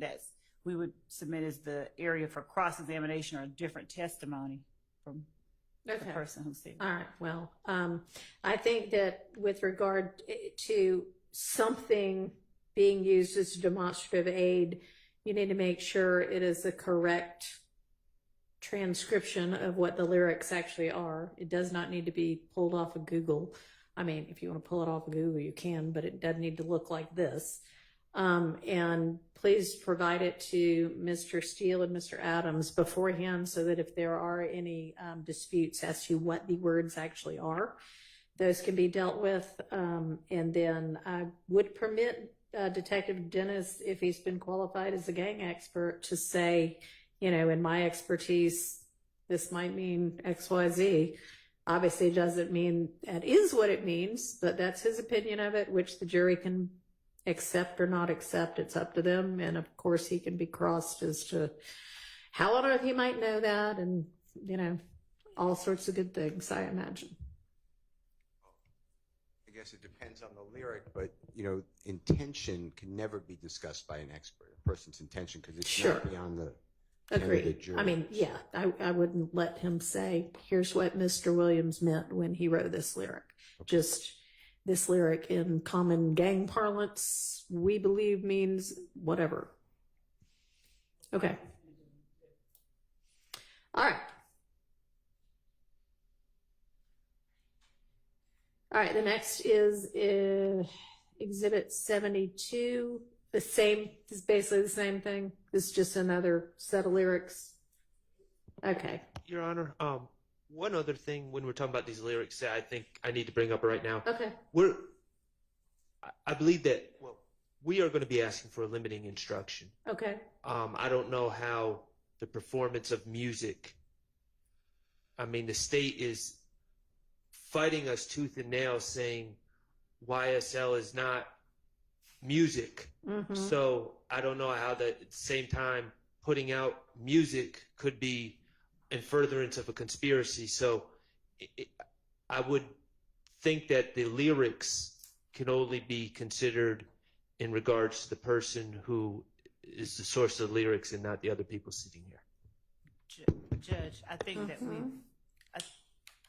so one, we've never made the contention that YSL members do not rap.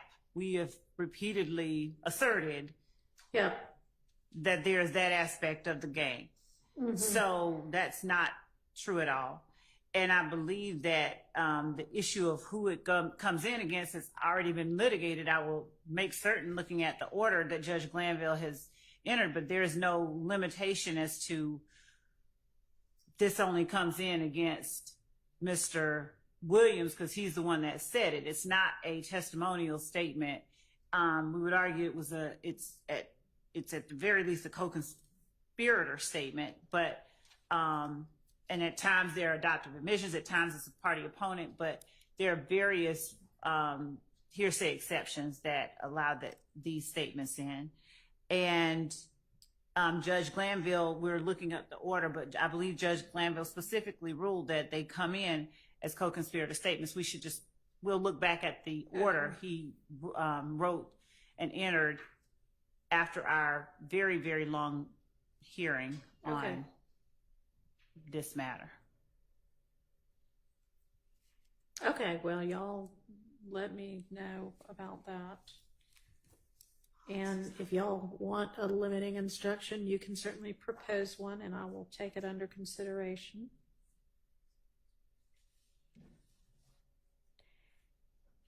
And, you know, if it's a blanket, every bit of this is a co-conspirator statement, that's one thing. If some of them are one exception and some are another, I'll just have to look when I'm considering a potential limiting instruction. And Judge, also, when we intend to enter certain statements made by certain of the defendants in that they have put a beat behind, we don't intend to play all of the words to all of these songs by any means. So we would we'll extract the words that we intend to introduce and make certain they're aware of those. And Okay. tailor those to the order that has been entered in any order that rulings that the court makes.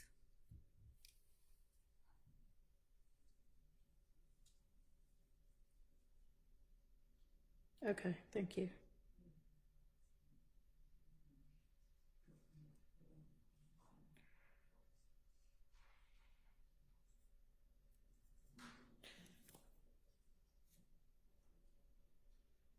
All right, so our exhibits down through 79, also lyrics.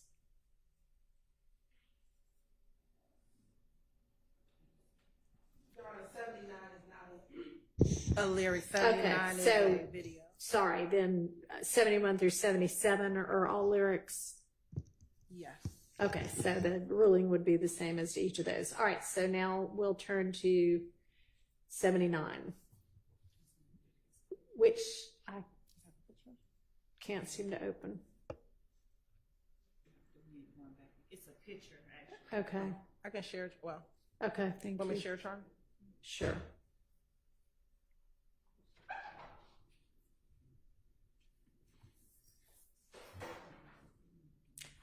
Why is it that it shows on yours and not on mine?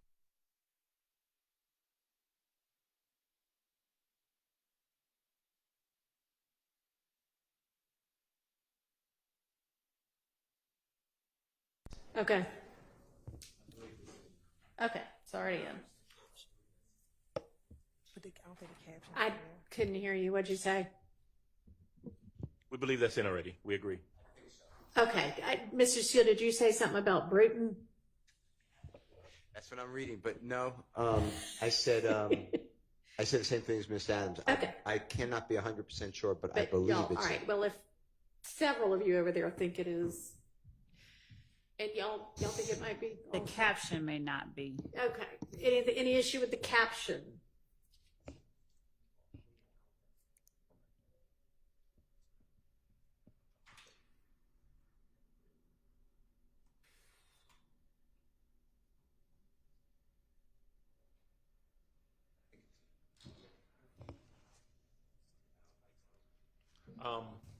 Not 100% sure. I believe it's in, or at the very least, it's been testified to.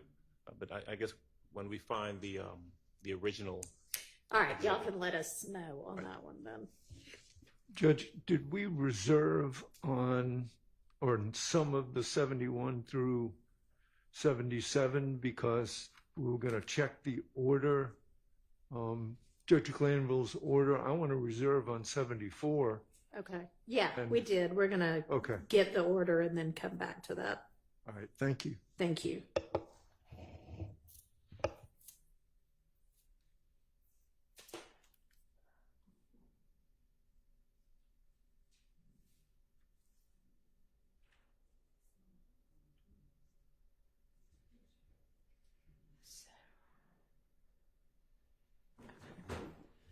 Suddenly. I've seen it.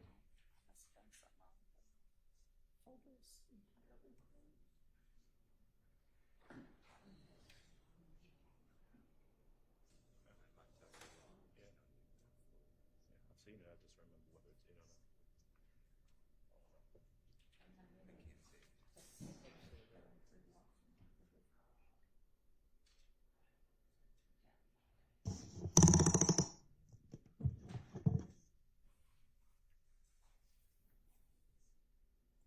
Sorry, y'all. Somehow everything got closed, so I'm opening it back up. Okay, so then next would be Exhibit 82. Is that already in by chance? I don't believe it's in. I believe we've discussed it in regards to another witness Okay. previously. I don't have any problem with it personally.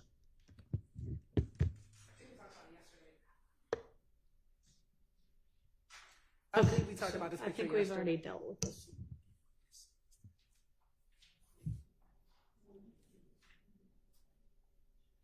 All right. State's Exhibit 83, what is it, Lima LL? Not that up on my native phonetic alphabet. I got it right. Lima Lima. What is, I mean, I know what this is, but what does this have anything to do with? Your Honor, that is I believe that is the gun, yes. That is the gun that was found at the Dunbar Center with Mr. Copeland. All right, any issue on this? Not if there's an appropriate testimony for it. So no, I don't anticipate any issue. Okay. So I imagine, obviously, they'll have to establish that's what it was, but assuming that is established, that can come in. Bless you. Okay, and then 84 Lima Lima A. Any objection?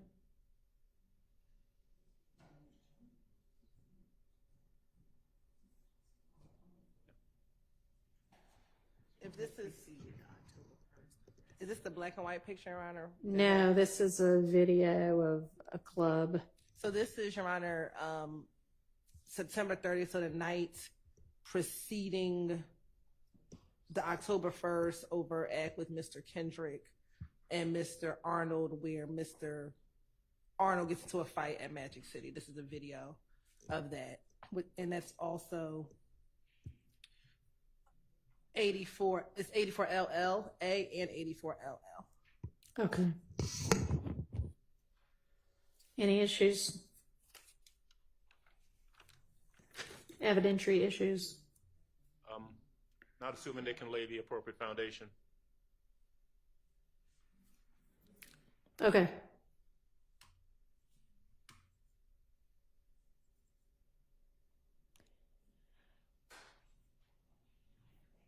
So LL is just a different view. Okay. So, and then there's another 84 LL. LL and then 84 LLA. And then another 84 LL. Maybe that's a still? I don't know. Let me see. Oh, no, that's a gun. Maybe there's a mislabel. There's a mislabel, Your Honor. Okay. Okay, so whatever that gun is will need to be A different label. a different number, but I assume that's some gun that's some way tied to something. Yes, that's the gun, Your Honor, that was found on Quindarius Zachary when he was at the gas station. All That's it. Okay. Quindarius Zachary. Yes. Then we've got 85 through 90 LL. Any objection to any of those?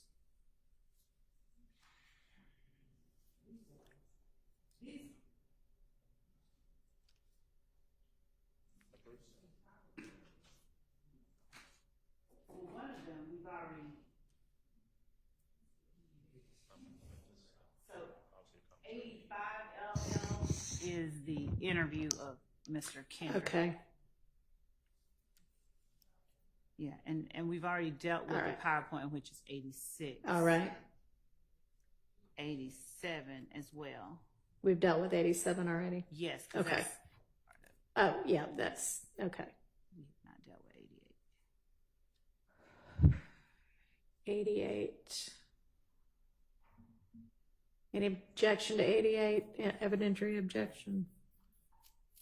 I'm sure we'll be objecting to the commentary on this posting. Well, except for the ones by Mr. Stillwell, I suppose, because so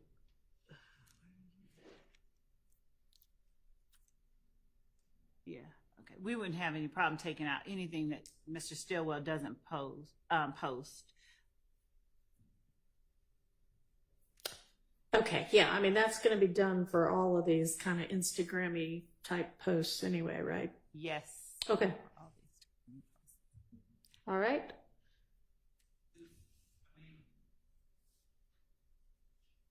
Yeah. If the state would educate me on the relevance of Mr.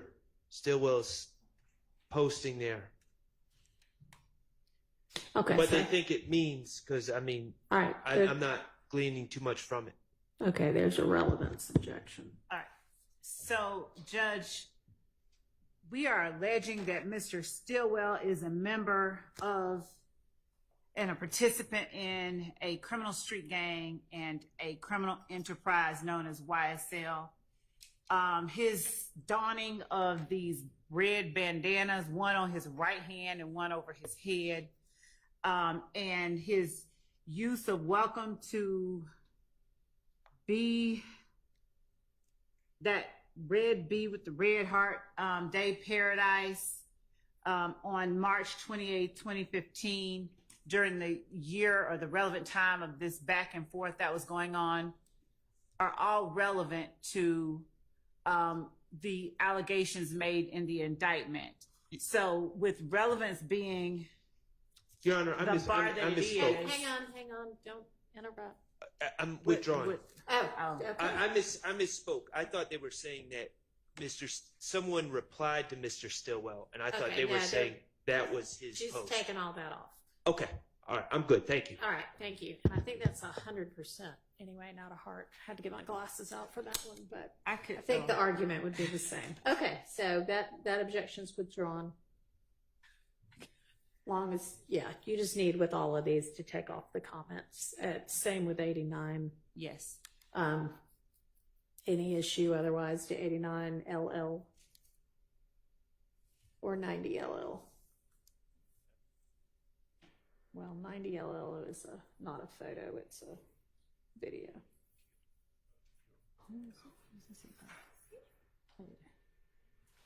Any objection to either of those?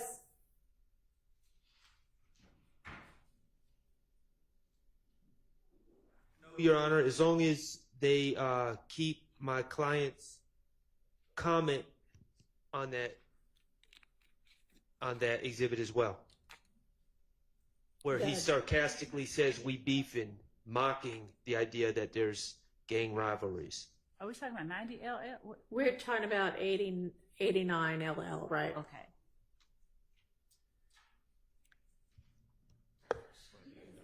I don't actually see that. He doesn't say his client says dripping through Cali with some real ends at Gotti with that red B. His client is not listed under the 6 comments that are going to be taken out. Is there like some comment later that isn't shown maybe? Because I don't see it on this. Yeah, I think he's talking about, correct me, the first comment says at FB with the we beefing, but I don't think that that's Mr. Stillwell. That's Okay. the other person posting that she's beefing with him. What's going on is these comments are in dark blue on the black background, so I'm Right. only seeing the white. So I'm seeing my client commenting we beefing, which obviously would be sarcastic. He's sitting next to his friend, but now I see the blue that Okoye having her way posted that. So Yeah. Okay. All right. How about 90 LL? We'd be objecting to 90. I don't see I don't know what the relevance is of Okay. 90. All right. There's a relevance objection to 90 LL And 403. and 403. Judge, I think it's best if we just play this Okay. one.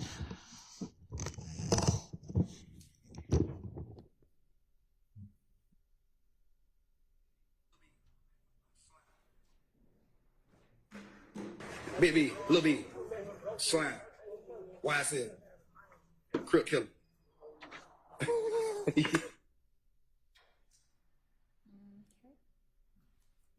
That's Mr. Williams's voice, Based on? directing Let's not interrupt each other, please. directing this child to throw up these gang signs. Okay. So that's what we. So are you going to have some kind of either somebody familiar with Mr. Williams' voice to say that's him or a voice analyst to say that's him? We would have someone that we believe is familiar enough with his voice to say that that's him. Okay, well, we'll see. on behalf of Mr. Stillwell, we're going to ask for a limiting instruction if that's admitted. All right, provide proposed one, please. On behalf of Mr. Williams, Your Honor, what is the import of this? So I understand it's prejudicial because a person may think that a young child using what I would consider gang language with their hand signs may be inappropriate. But why would this matter here? The lyrics are coming in. Mr. Williams is constantly changing the letter B to or letter C to a B. Like instead of Cleveland Avenue, Believeland Avenue, there's a whole bunch of lyrics that Judge Glanville let in. There are tattoos on Mr. Williams' body that has already come in that shows the letter B and alleged other supposed gang symbols. They have introduced, they being the court has admitted into evidence, exhibits showing things like a green snake or an emoji with a B on it. I just don't understand why the child is an important part of this mission to find the truth here. And Mr. Williams' voice, I find it to be wholly prejudicial, and I find the probative value to be scant. All right, let's hear from the state. So, Your Honor, as the court is aware, the rules of evidence are rules that favor admissibility, and 403 should only be used in extreme situations, and Mr. Williams, not the state, bears the burden of showing when something is shown to be relevant, it's presumptively admissible, and he bears the burden of showing that its prejudicial effect substantially outweighs its probative value. And Mr. Williams has said nothing about the prejudicial effect of this video with his child, with Mr. Williams dictating to this child, throw up B, YSL, Crip Killer, which are all things that Mr. Williams has attempted to distance himself from throughout the entirety of this trial. He has asserted that all of this is, not real. All of this is, just a facade. And the more that the state is able to show to the jury that this is, in fact, not a facade or not someone pinning on Mr. Williams' designations that are not accurately pinned on him, then the stronger the state's case becomes. So our argument is that Mr. Williams has in no way shown that this video is substantially more prejudicial than probative. All right. Your Honor, with respect to Mr. Huey, we would also chime in on the 105 instruction, but notwithstanding that, Your Honor, can you hear me, Judge? I can hear you. I don't think that's working, but I can hear you anyway.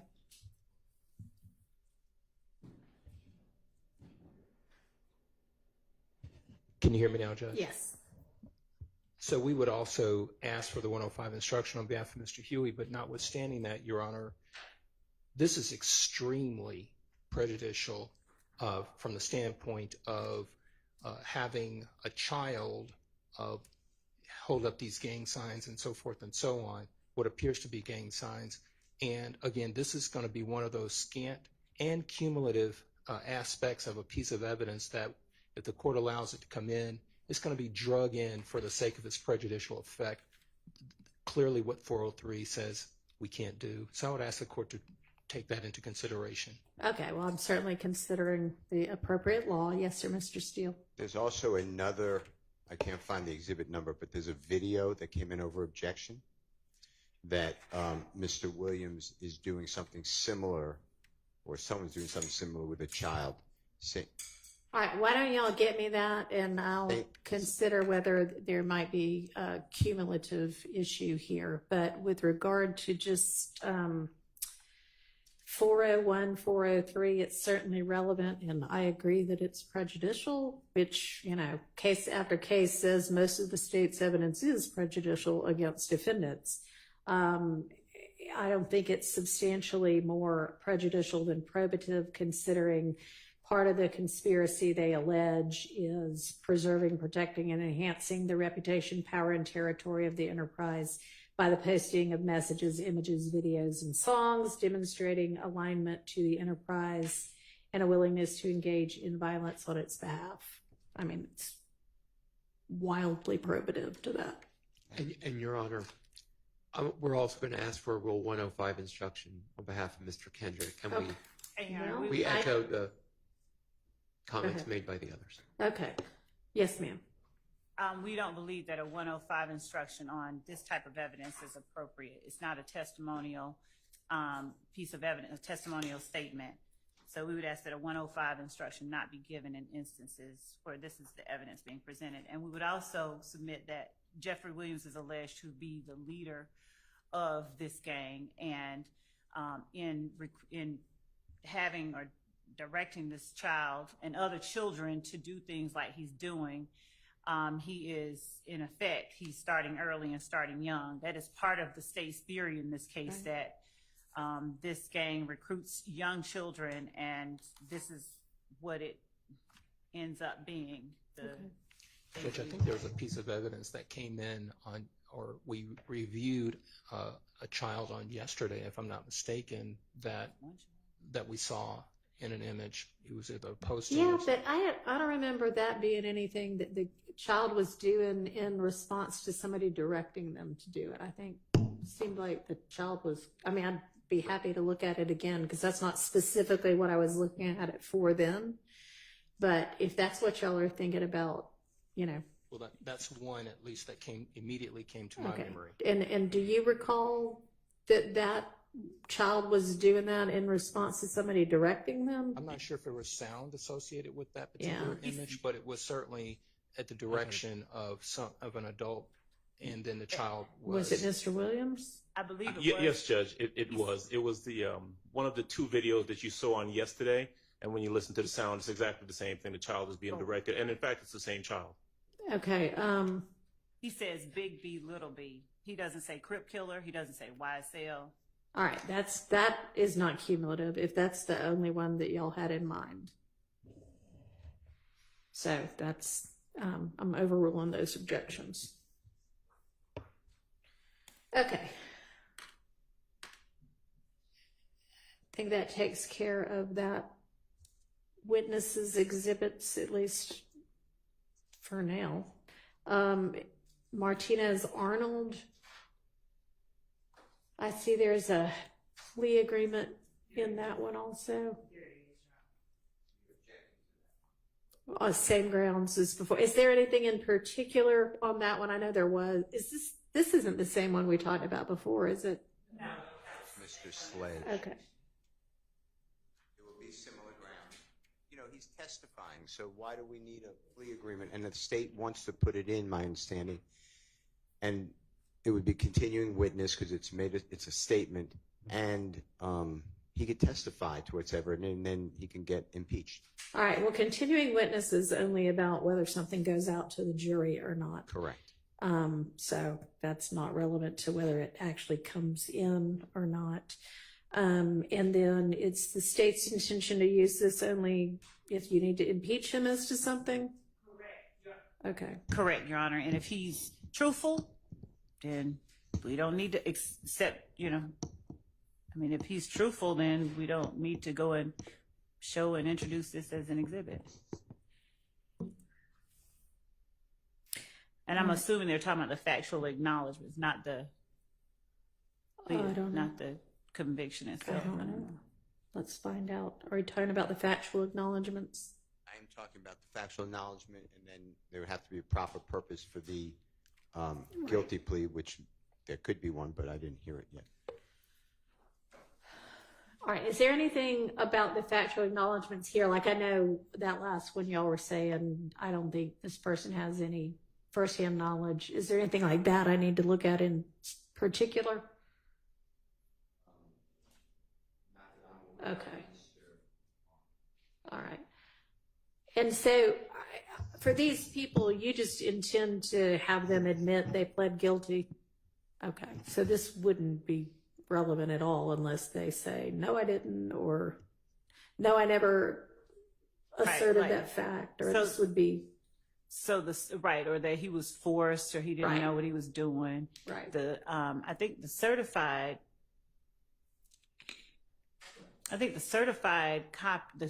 conviction might actually be proper evidence. I need to think about that. But as far as the other stuff that they're talking about, yeah, and you can certainly, I guess, tender that if you want to. Yeah, but the other information is only, as we said earlier, if someone isn't truthful in the statement. Right. Okay. Thank you. All right. The next item in there, I can't open, so I don't know what that is. But if y'all can open it and you know what it is and don't have an objection, then it doesn't matter that I can't open it. Your Honor, we're talking about the third one down? I was talking about the second one down because I don't know what that is. The one labeled like NT, Fulton, CODA, and then some numbers. Oh, okay. Don't know why I can't open it, but we've already reviewed that one. Or no?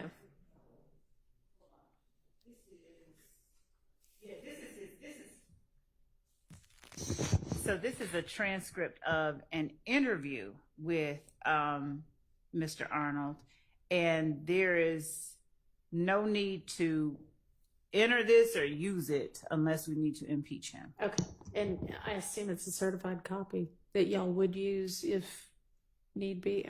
I mean, I guess it wouldn't have to be, but it's not certified. Okay. You mean of the transcript? Yeah.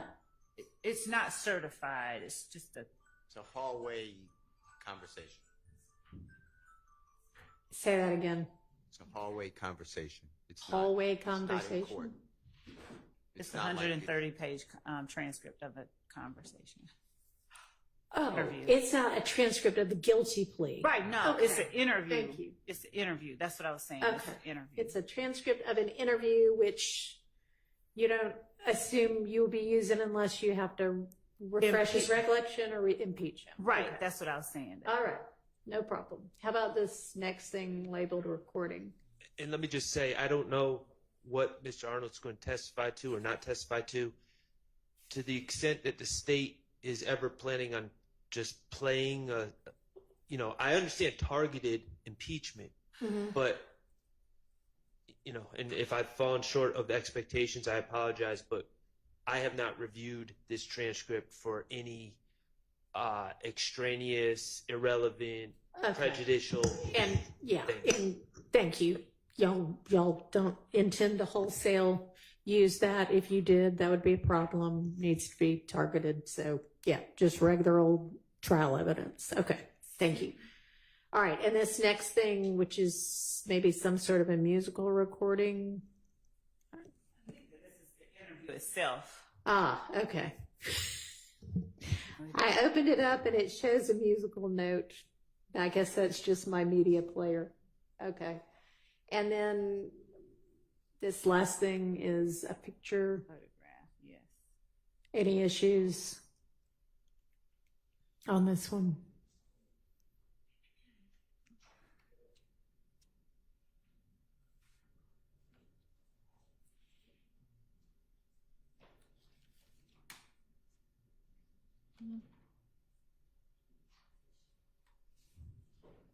No?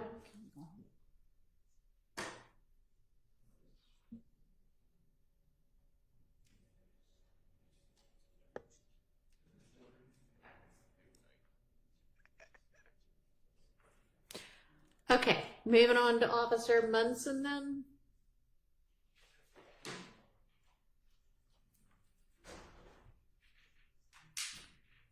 Looks like there's another set of crime scene pictures, maybe. And a crime scene report.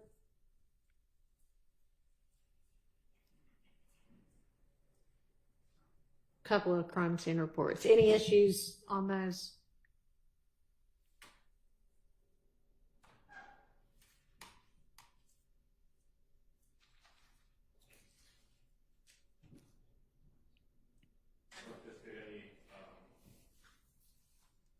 anticipate any issues with the crime scene photos. Okay, thank you. All right, moving on to Jennings Kilgore. We are almost to the bottom of this grouping of 30. This seems to be a ballistics expert. NIBIN expert. A what expert? NIBIN, National Institute of Ballistics. Integration. He is a ballistics expert with a particular. NIBIN is different. It's a big time one, right? It's the one right before. It's not the actual firearms examiner, so it's a step before. It's a comparison to see if if these have the same characteristics. All right. Anyway, anybody have an issue with the evidence that's going to come in with this person?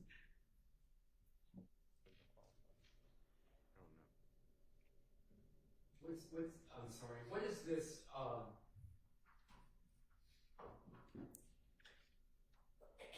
This is under.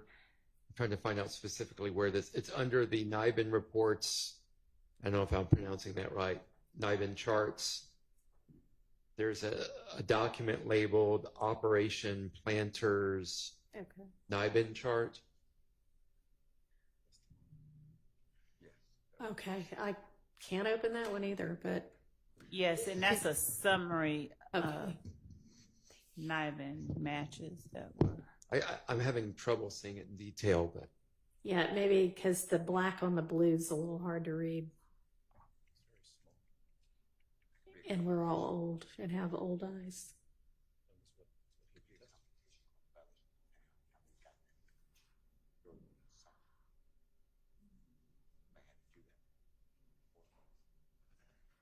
So is the question just kind of like, what does that say? What is that? Okay. So those are the chart with the black on the blue. That one is showing that there were 5 shell casings from a particular scene. The black on the blue is the address. Okay. The red lines are matches to other addresses where shell casings consistent with the firearms at the previous address were found. Okay. And there was, I think that we served in discovery, but I don't think we included in this list of exhibits. There is also an ATF NIBIN examiner that we didn't have in here that they also examined some of these shell casings from different sites. Both Kilgore at the Atlanta Police Department and ATF were all working in conjunction with one another. So there is one more person that we'll be adding to that, but we'll let them know well before we. All right. Well, if they're going to say the same thing, we don't need them both. We won't. We won't have. All right. So with regard to this kind of chart, I guess, now that you know what it is there an objection? Yes. I have one. Okay. Well, here's the problem, Your Honor. And before you were involved in this case, a lot of these prior incidents were Detective Dennis took the stand and the state brought out an easel and they wrote down all these different case numbers and they went through them real quick. On January 26th, 2015, there was a shooting at 841 Smith Street. I'm just making that up. Okay. And in this, and as a gang investigator, I determined that was part of this beef. Okay. We for a lot of these incidents, we have not heard from any witnesses that collected shell casings. There's been no chain of evidence. There's been no testimony about the collection of evidence. Okay. So this is just like coming in without any basis or any foundation, and it would all be hearsay. All right. Is he violate the Confrontation Clause as well? Is he going to be testifying that he received the shell casings from each of these and did the exams, or that other person from ATF that you mentioned, or how is this going to get used? When shell casings are collected, the first person that does that comparison is either Kilgore at APD or they're taken down to ATF to do that comparison.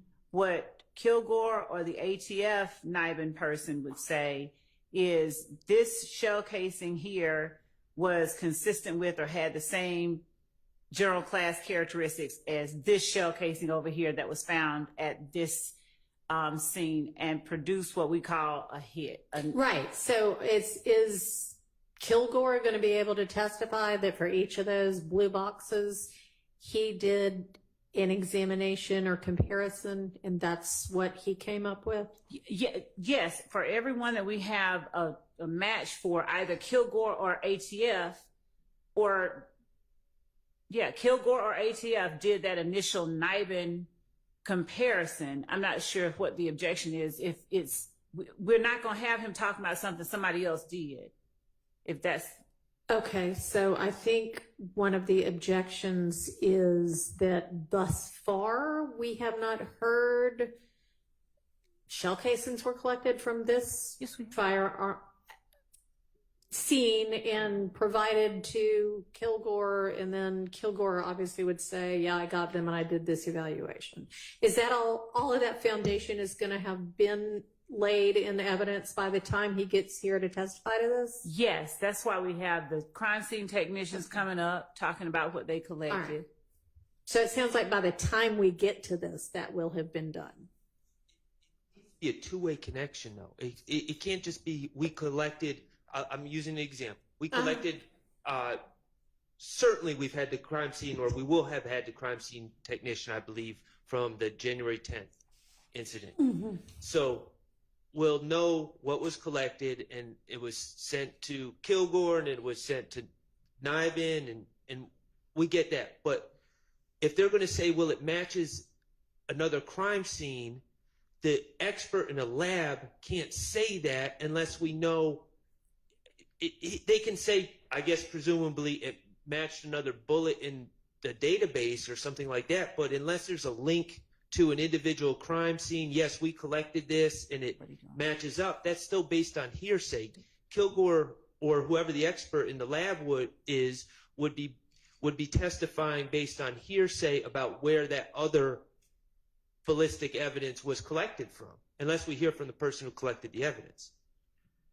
And we would. So I don't know why. I don't know why we're arguing at this level. We're not arguing. We're trying to clarify. So, for instance, and I can't see them, but the very top two on there, you know, they apparently say, okay, this crime scene A and crime scene B. We will have, and this person, Kilgore, will be able to say, I did a comparison of bullets from crime scene A and bullets from crime scene B, and they're consistent with having been shot from the same gun or something similar.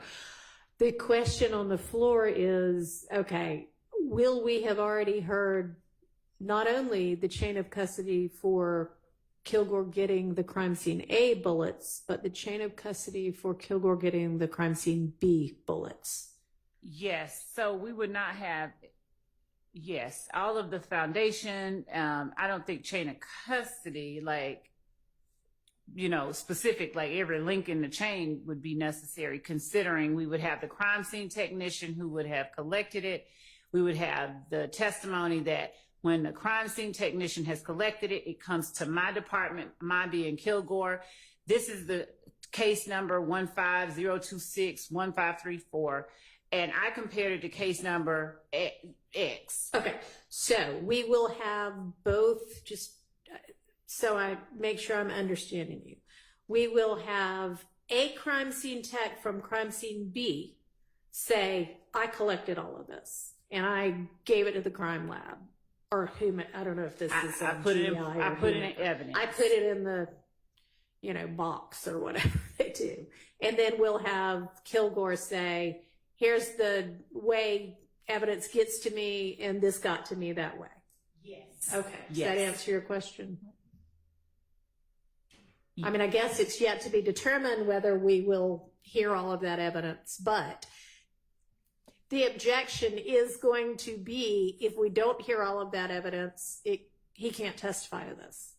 So do you understand that? I'm sorry, Judge. The objection is that if we don't hear the foundation that is both crime scene A tech giving the evidence to Kilgore and crime scene B tech collecting and giving the evidence to Kilgore, and then Kilgore is saying, I got them both in the regular course and I compared them, here's my conclusion, that there's going to be an objection that he can't testify about crime scene B. And to make certain, looking at the witnesses that we had initially put up, what we can do is add the 10 witnesses from each of those crime scenes that are on this list to make certain that we have each of those links included as Sounds evidence. like that's going to have to happen. Now, it does not need to be, I don't think, a whole as if this were the crime on trial.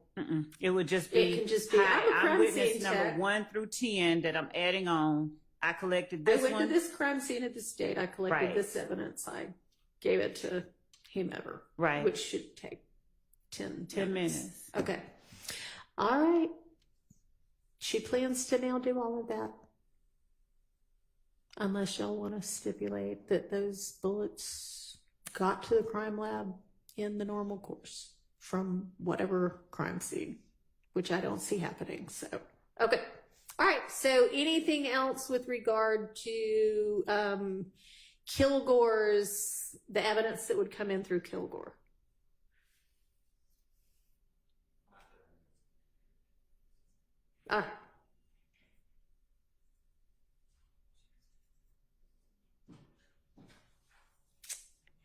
Then our witness number 30 on this list is Underwood. Is Underwood also a NIBIN expert? She's not. She's one of our detectives and gang experts in this case. Okay. And she actually may have been the one. She was an ATF task force agent, and she also would have been instrumental in taking some of the evidence over to the task force versus APD's ballistics lab where Kilgore worked. Okay. To have it tested over there. Okay. Any issues with her evidence? Yes, because it's going to be repetitive. She is an APD officer, and she's going to be supposedly or potentially the same treadmill of information about YSL and IF gang, and this is what the policy is of the City of Atlanta Police, why we qualify people in a gang, and we've heard it from Detective Belknap, Detective Gaither, Detective Dennis. They have 5 gang experts allegedly from the same exact, they work together. Is this a gang expert? That's what I said. She may be a gang expert, but is she going to testify as a gang expert? I don't anticipate getting into anything overlapping, and actually we were, before this last conversation, thinking of not calling her at all. But, okay, so she would be chain of custody only? Some chain of custody, and at this point I don't anticipate calling her as another expert. But as far as the gang experts are concerned, Your Honor, I just point out that what we've done is announce to the court and to each of the defendants that our gang experts would not be talking about overlapping pieces of information. Every expert was talking about a different point in time as to their knowledge. Detective Underwood had an earlier knowledge of this particular street gang than did Detective Dennis. Detective Belknap testified to a different slice of time. Detective Dennis and Gaither were 2 people who worked as partners during the same period of time.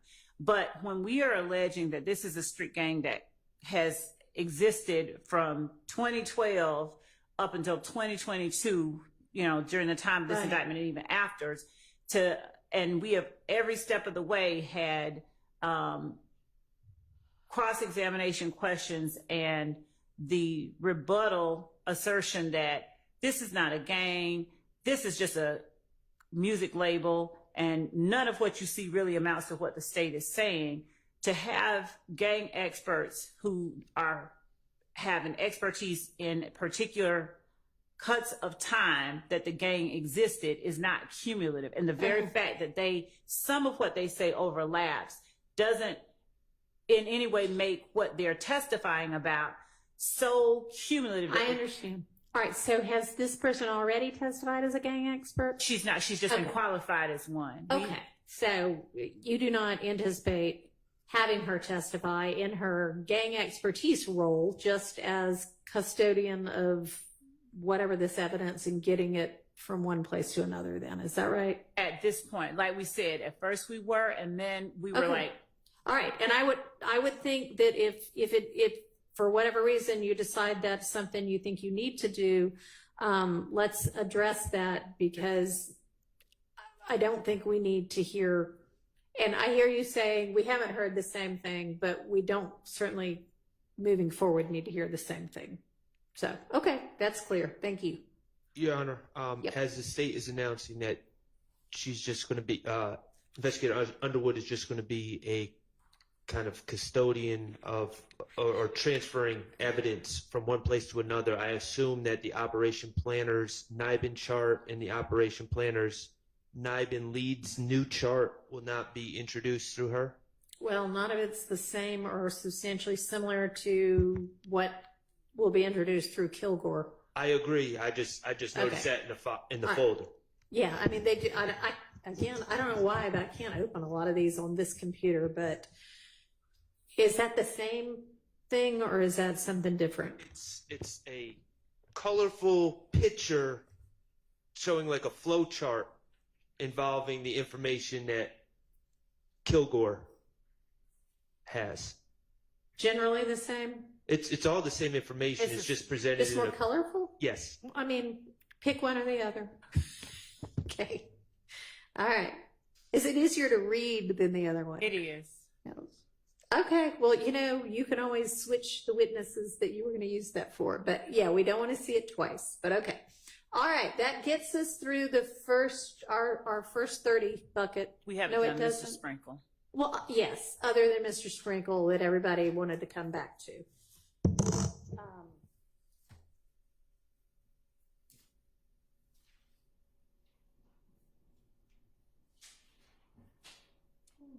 right. Trying to just look back through at things we need to revisit or visit for the first time.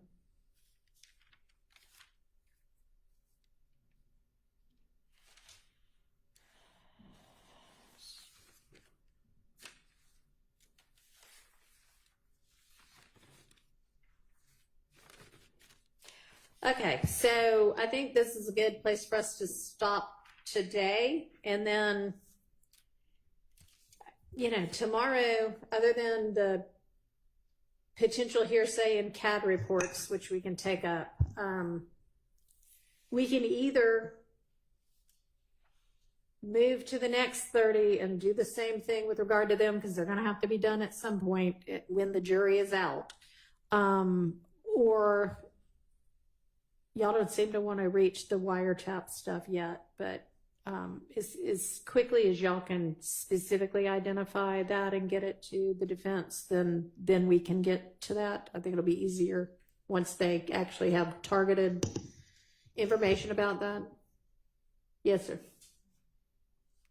I don't know why necessarily, but the state specifically identified jail calls for my client as they've stated, which is, I believe, 13 or 14.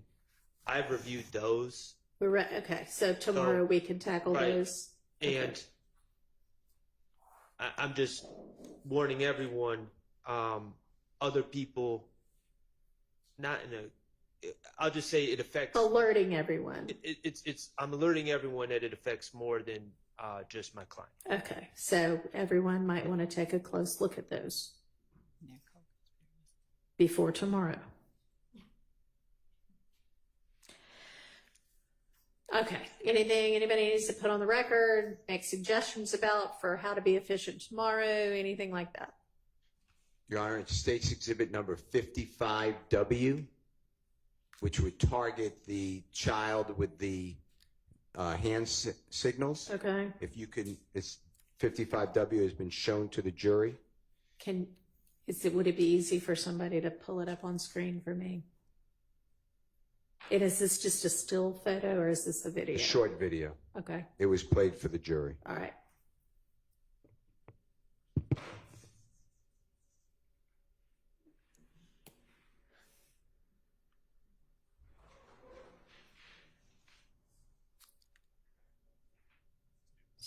Is Mr. Kokomo going to play that for us, or is I don't see him anymore. I think the state's going to try to find it.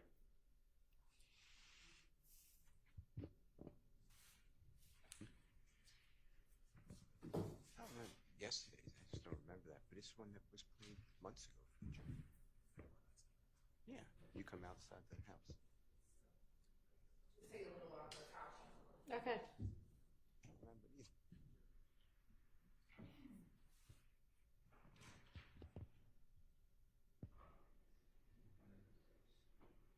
I have another matter while the state is All right. helping us.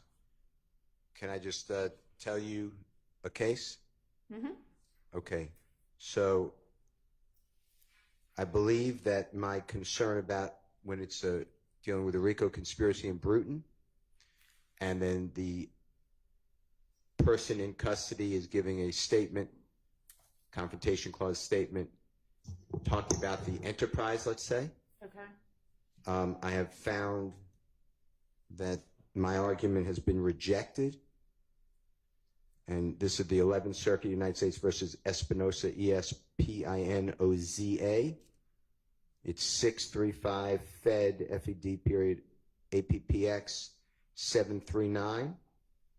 It's in Division B as in Barry, and it's 11th Circuit 2015.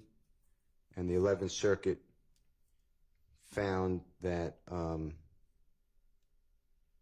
we reject the defendant's argument that because the confessional statements may be proof that a RICO enterprise existed, which is a necessary element of the RICO conspiracy charge against both defendants, the statements trigger a confrontation right under Brutin.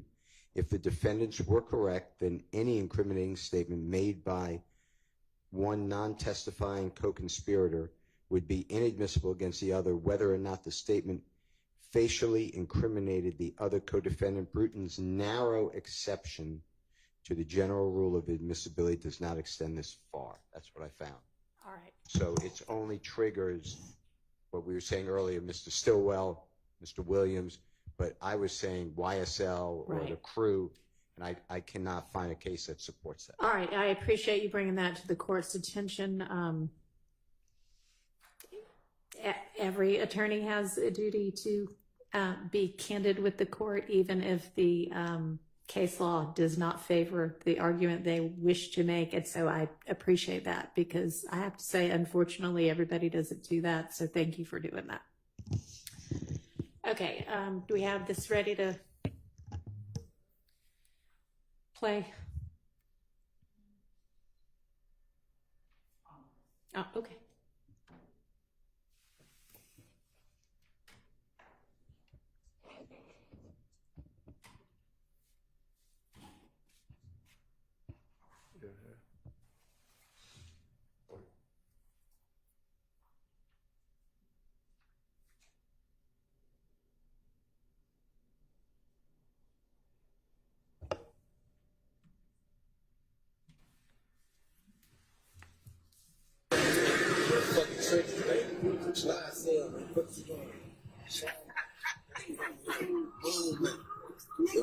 That's a successful lifestyle.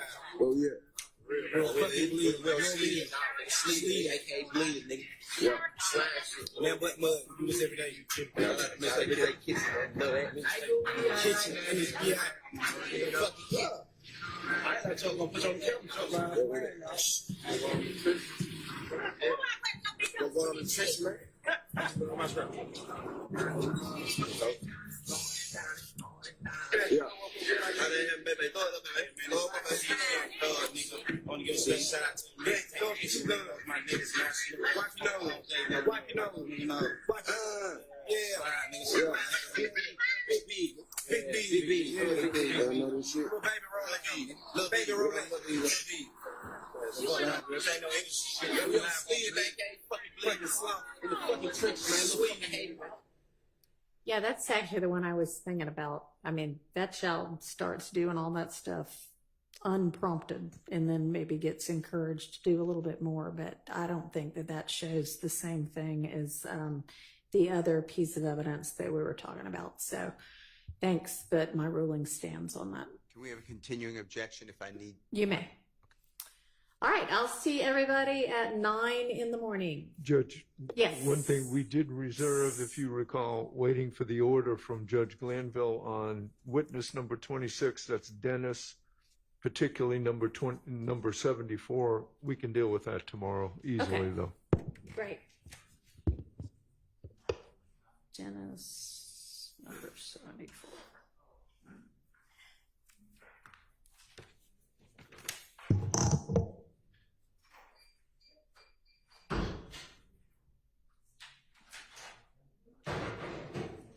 Mr. Harvey, was that one of the lyrics issues or was that a different item? Well, it's lyrics, but it's a video. Okay. Thank you. Thank you.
Kimberly Bando explains judges must weigh a number of factors.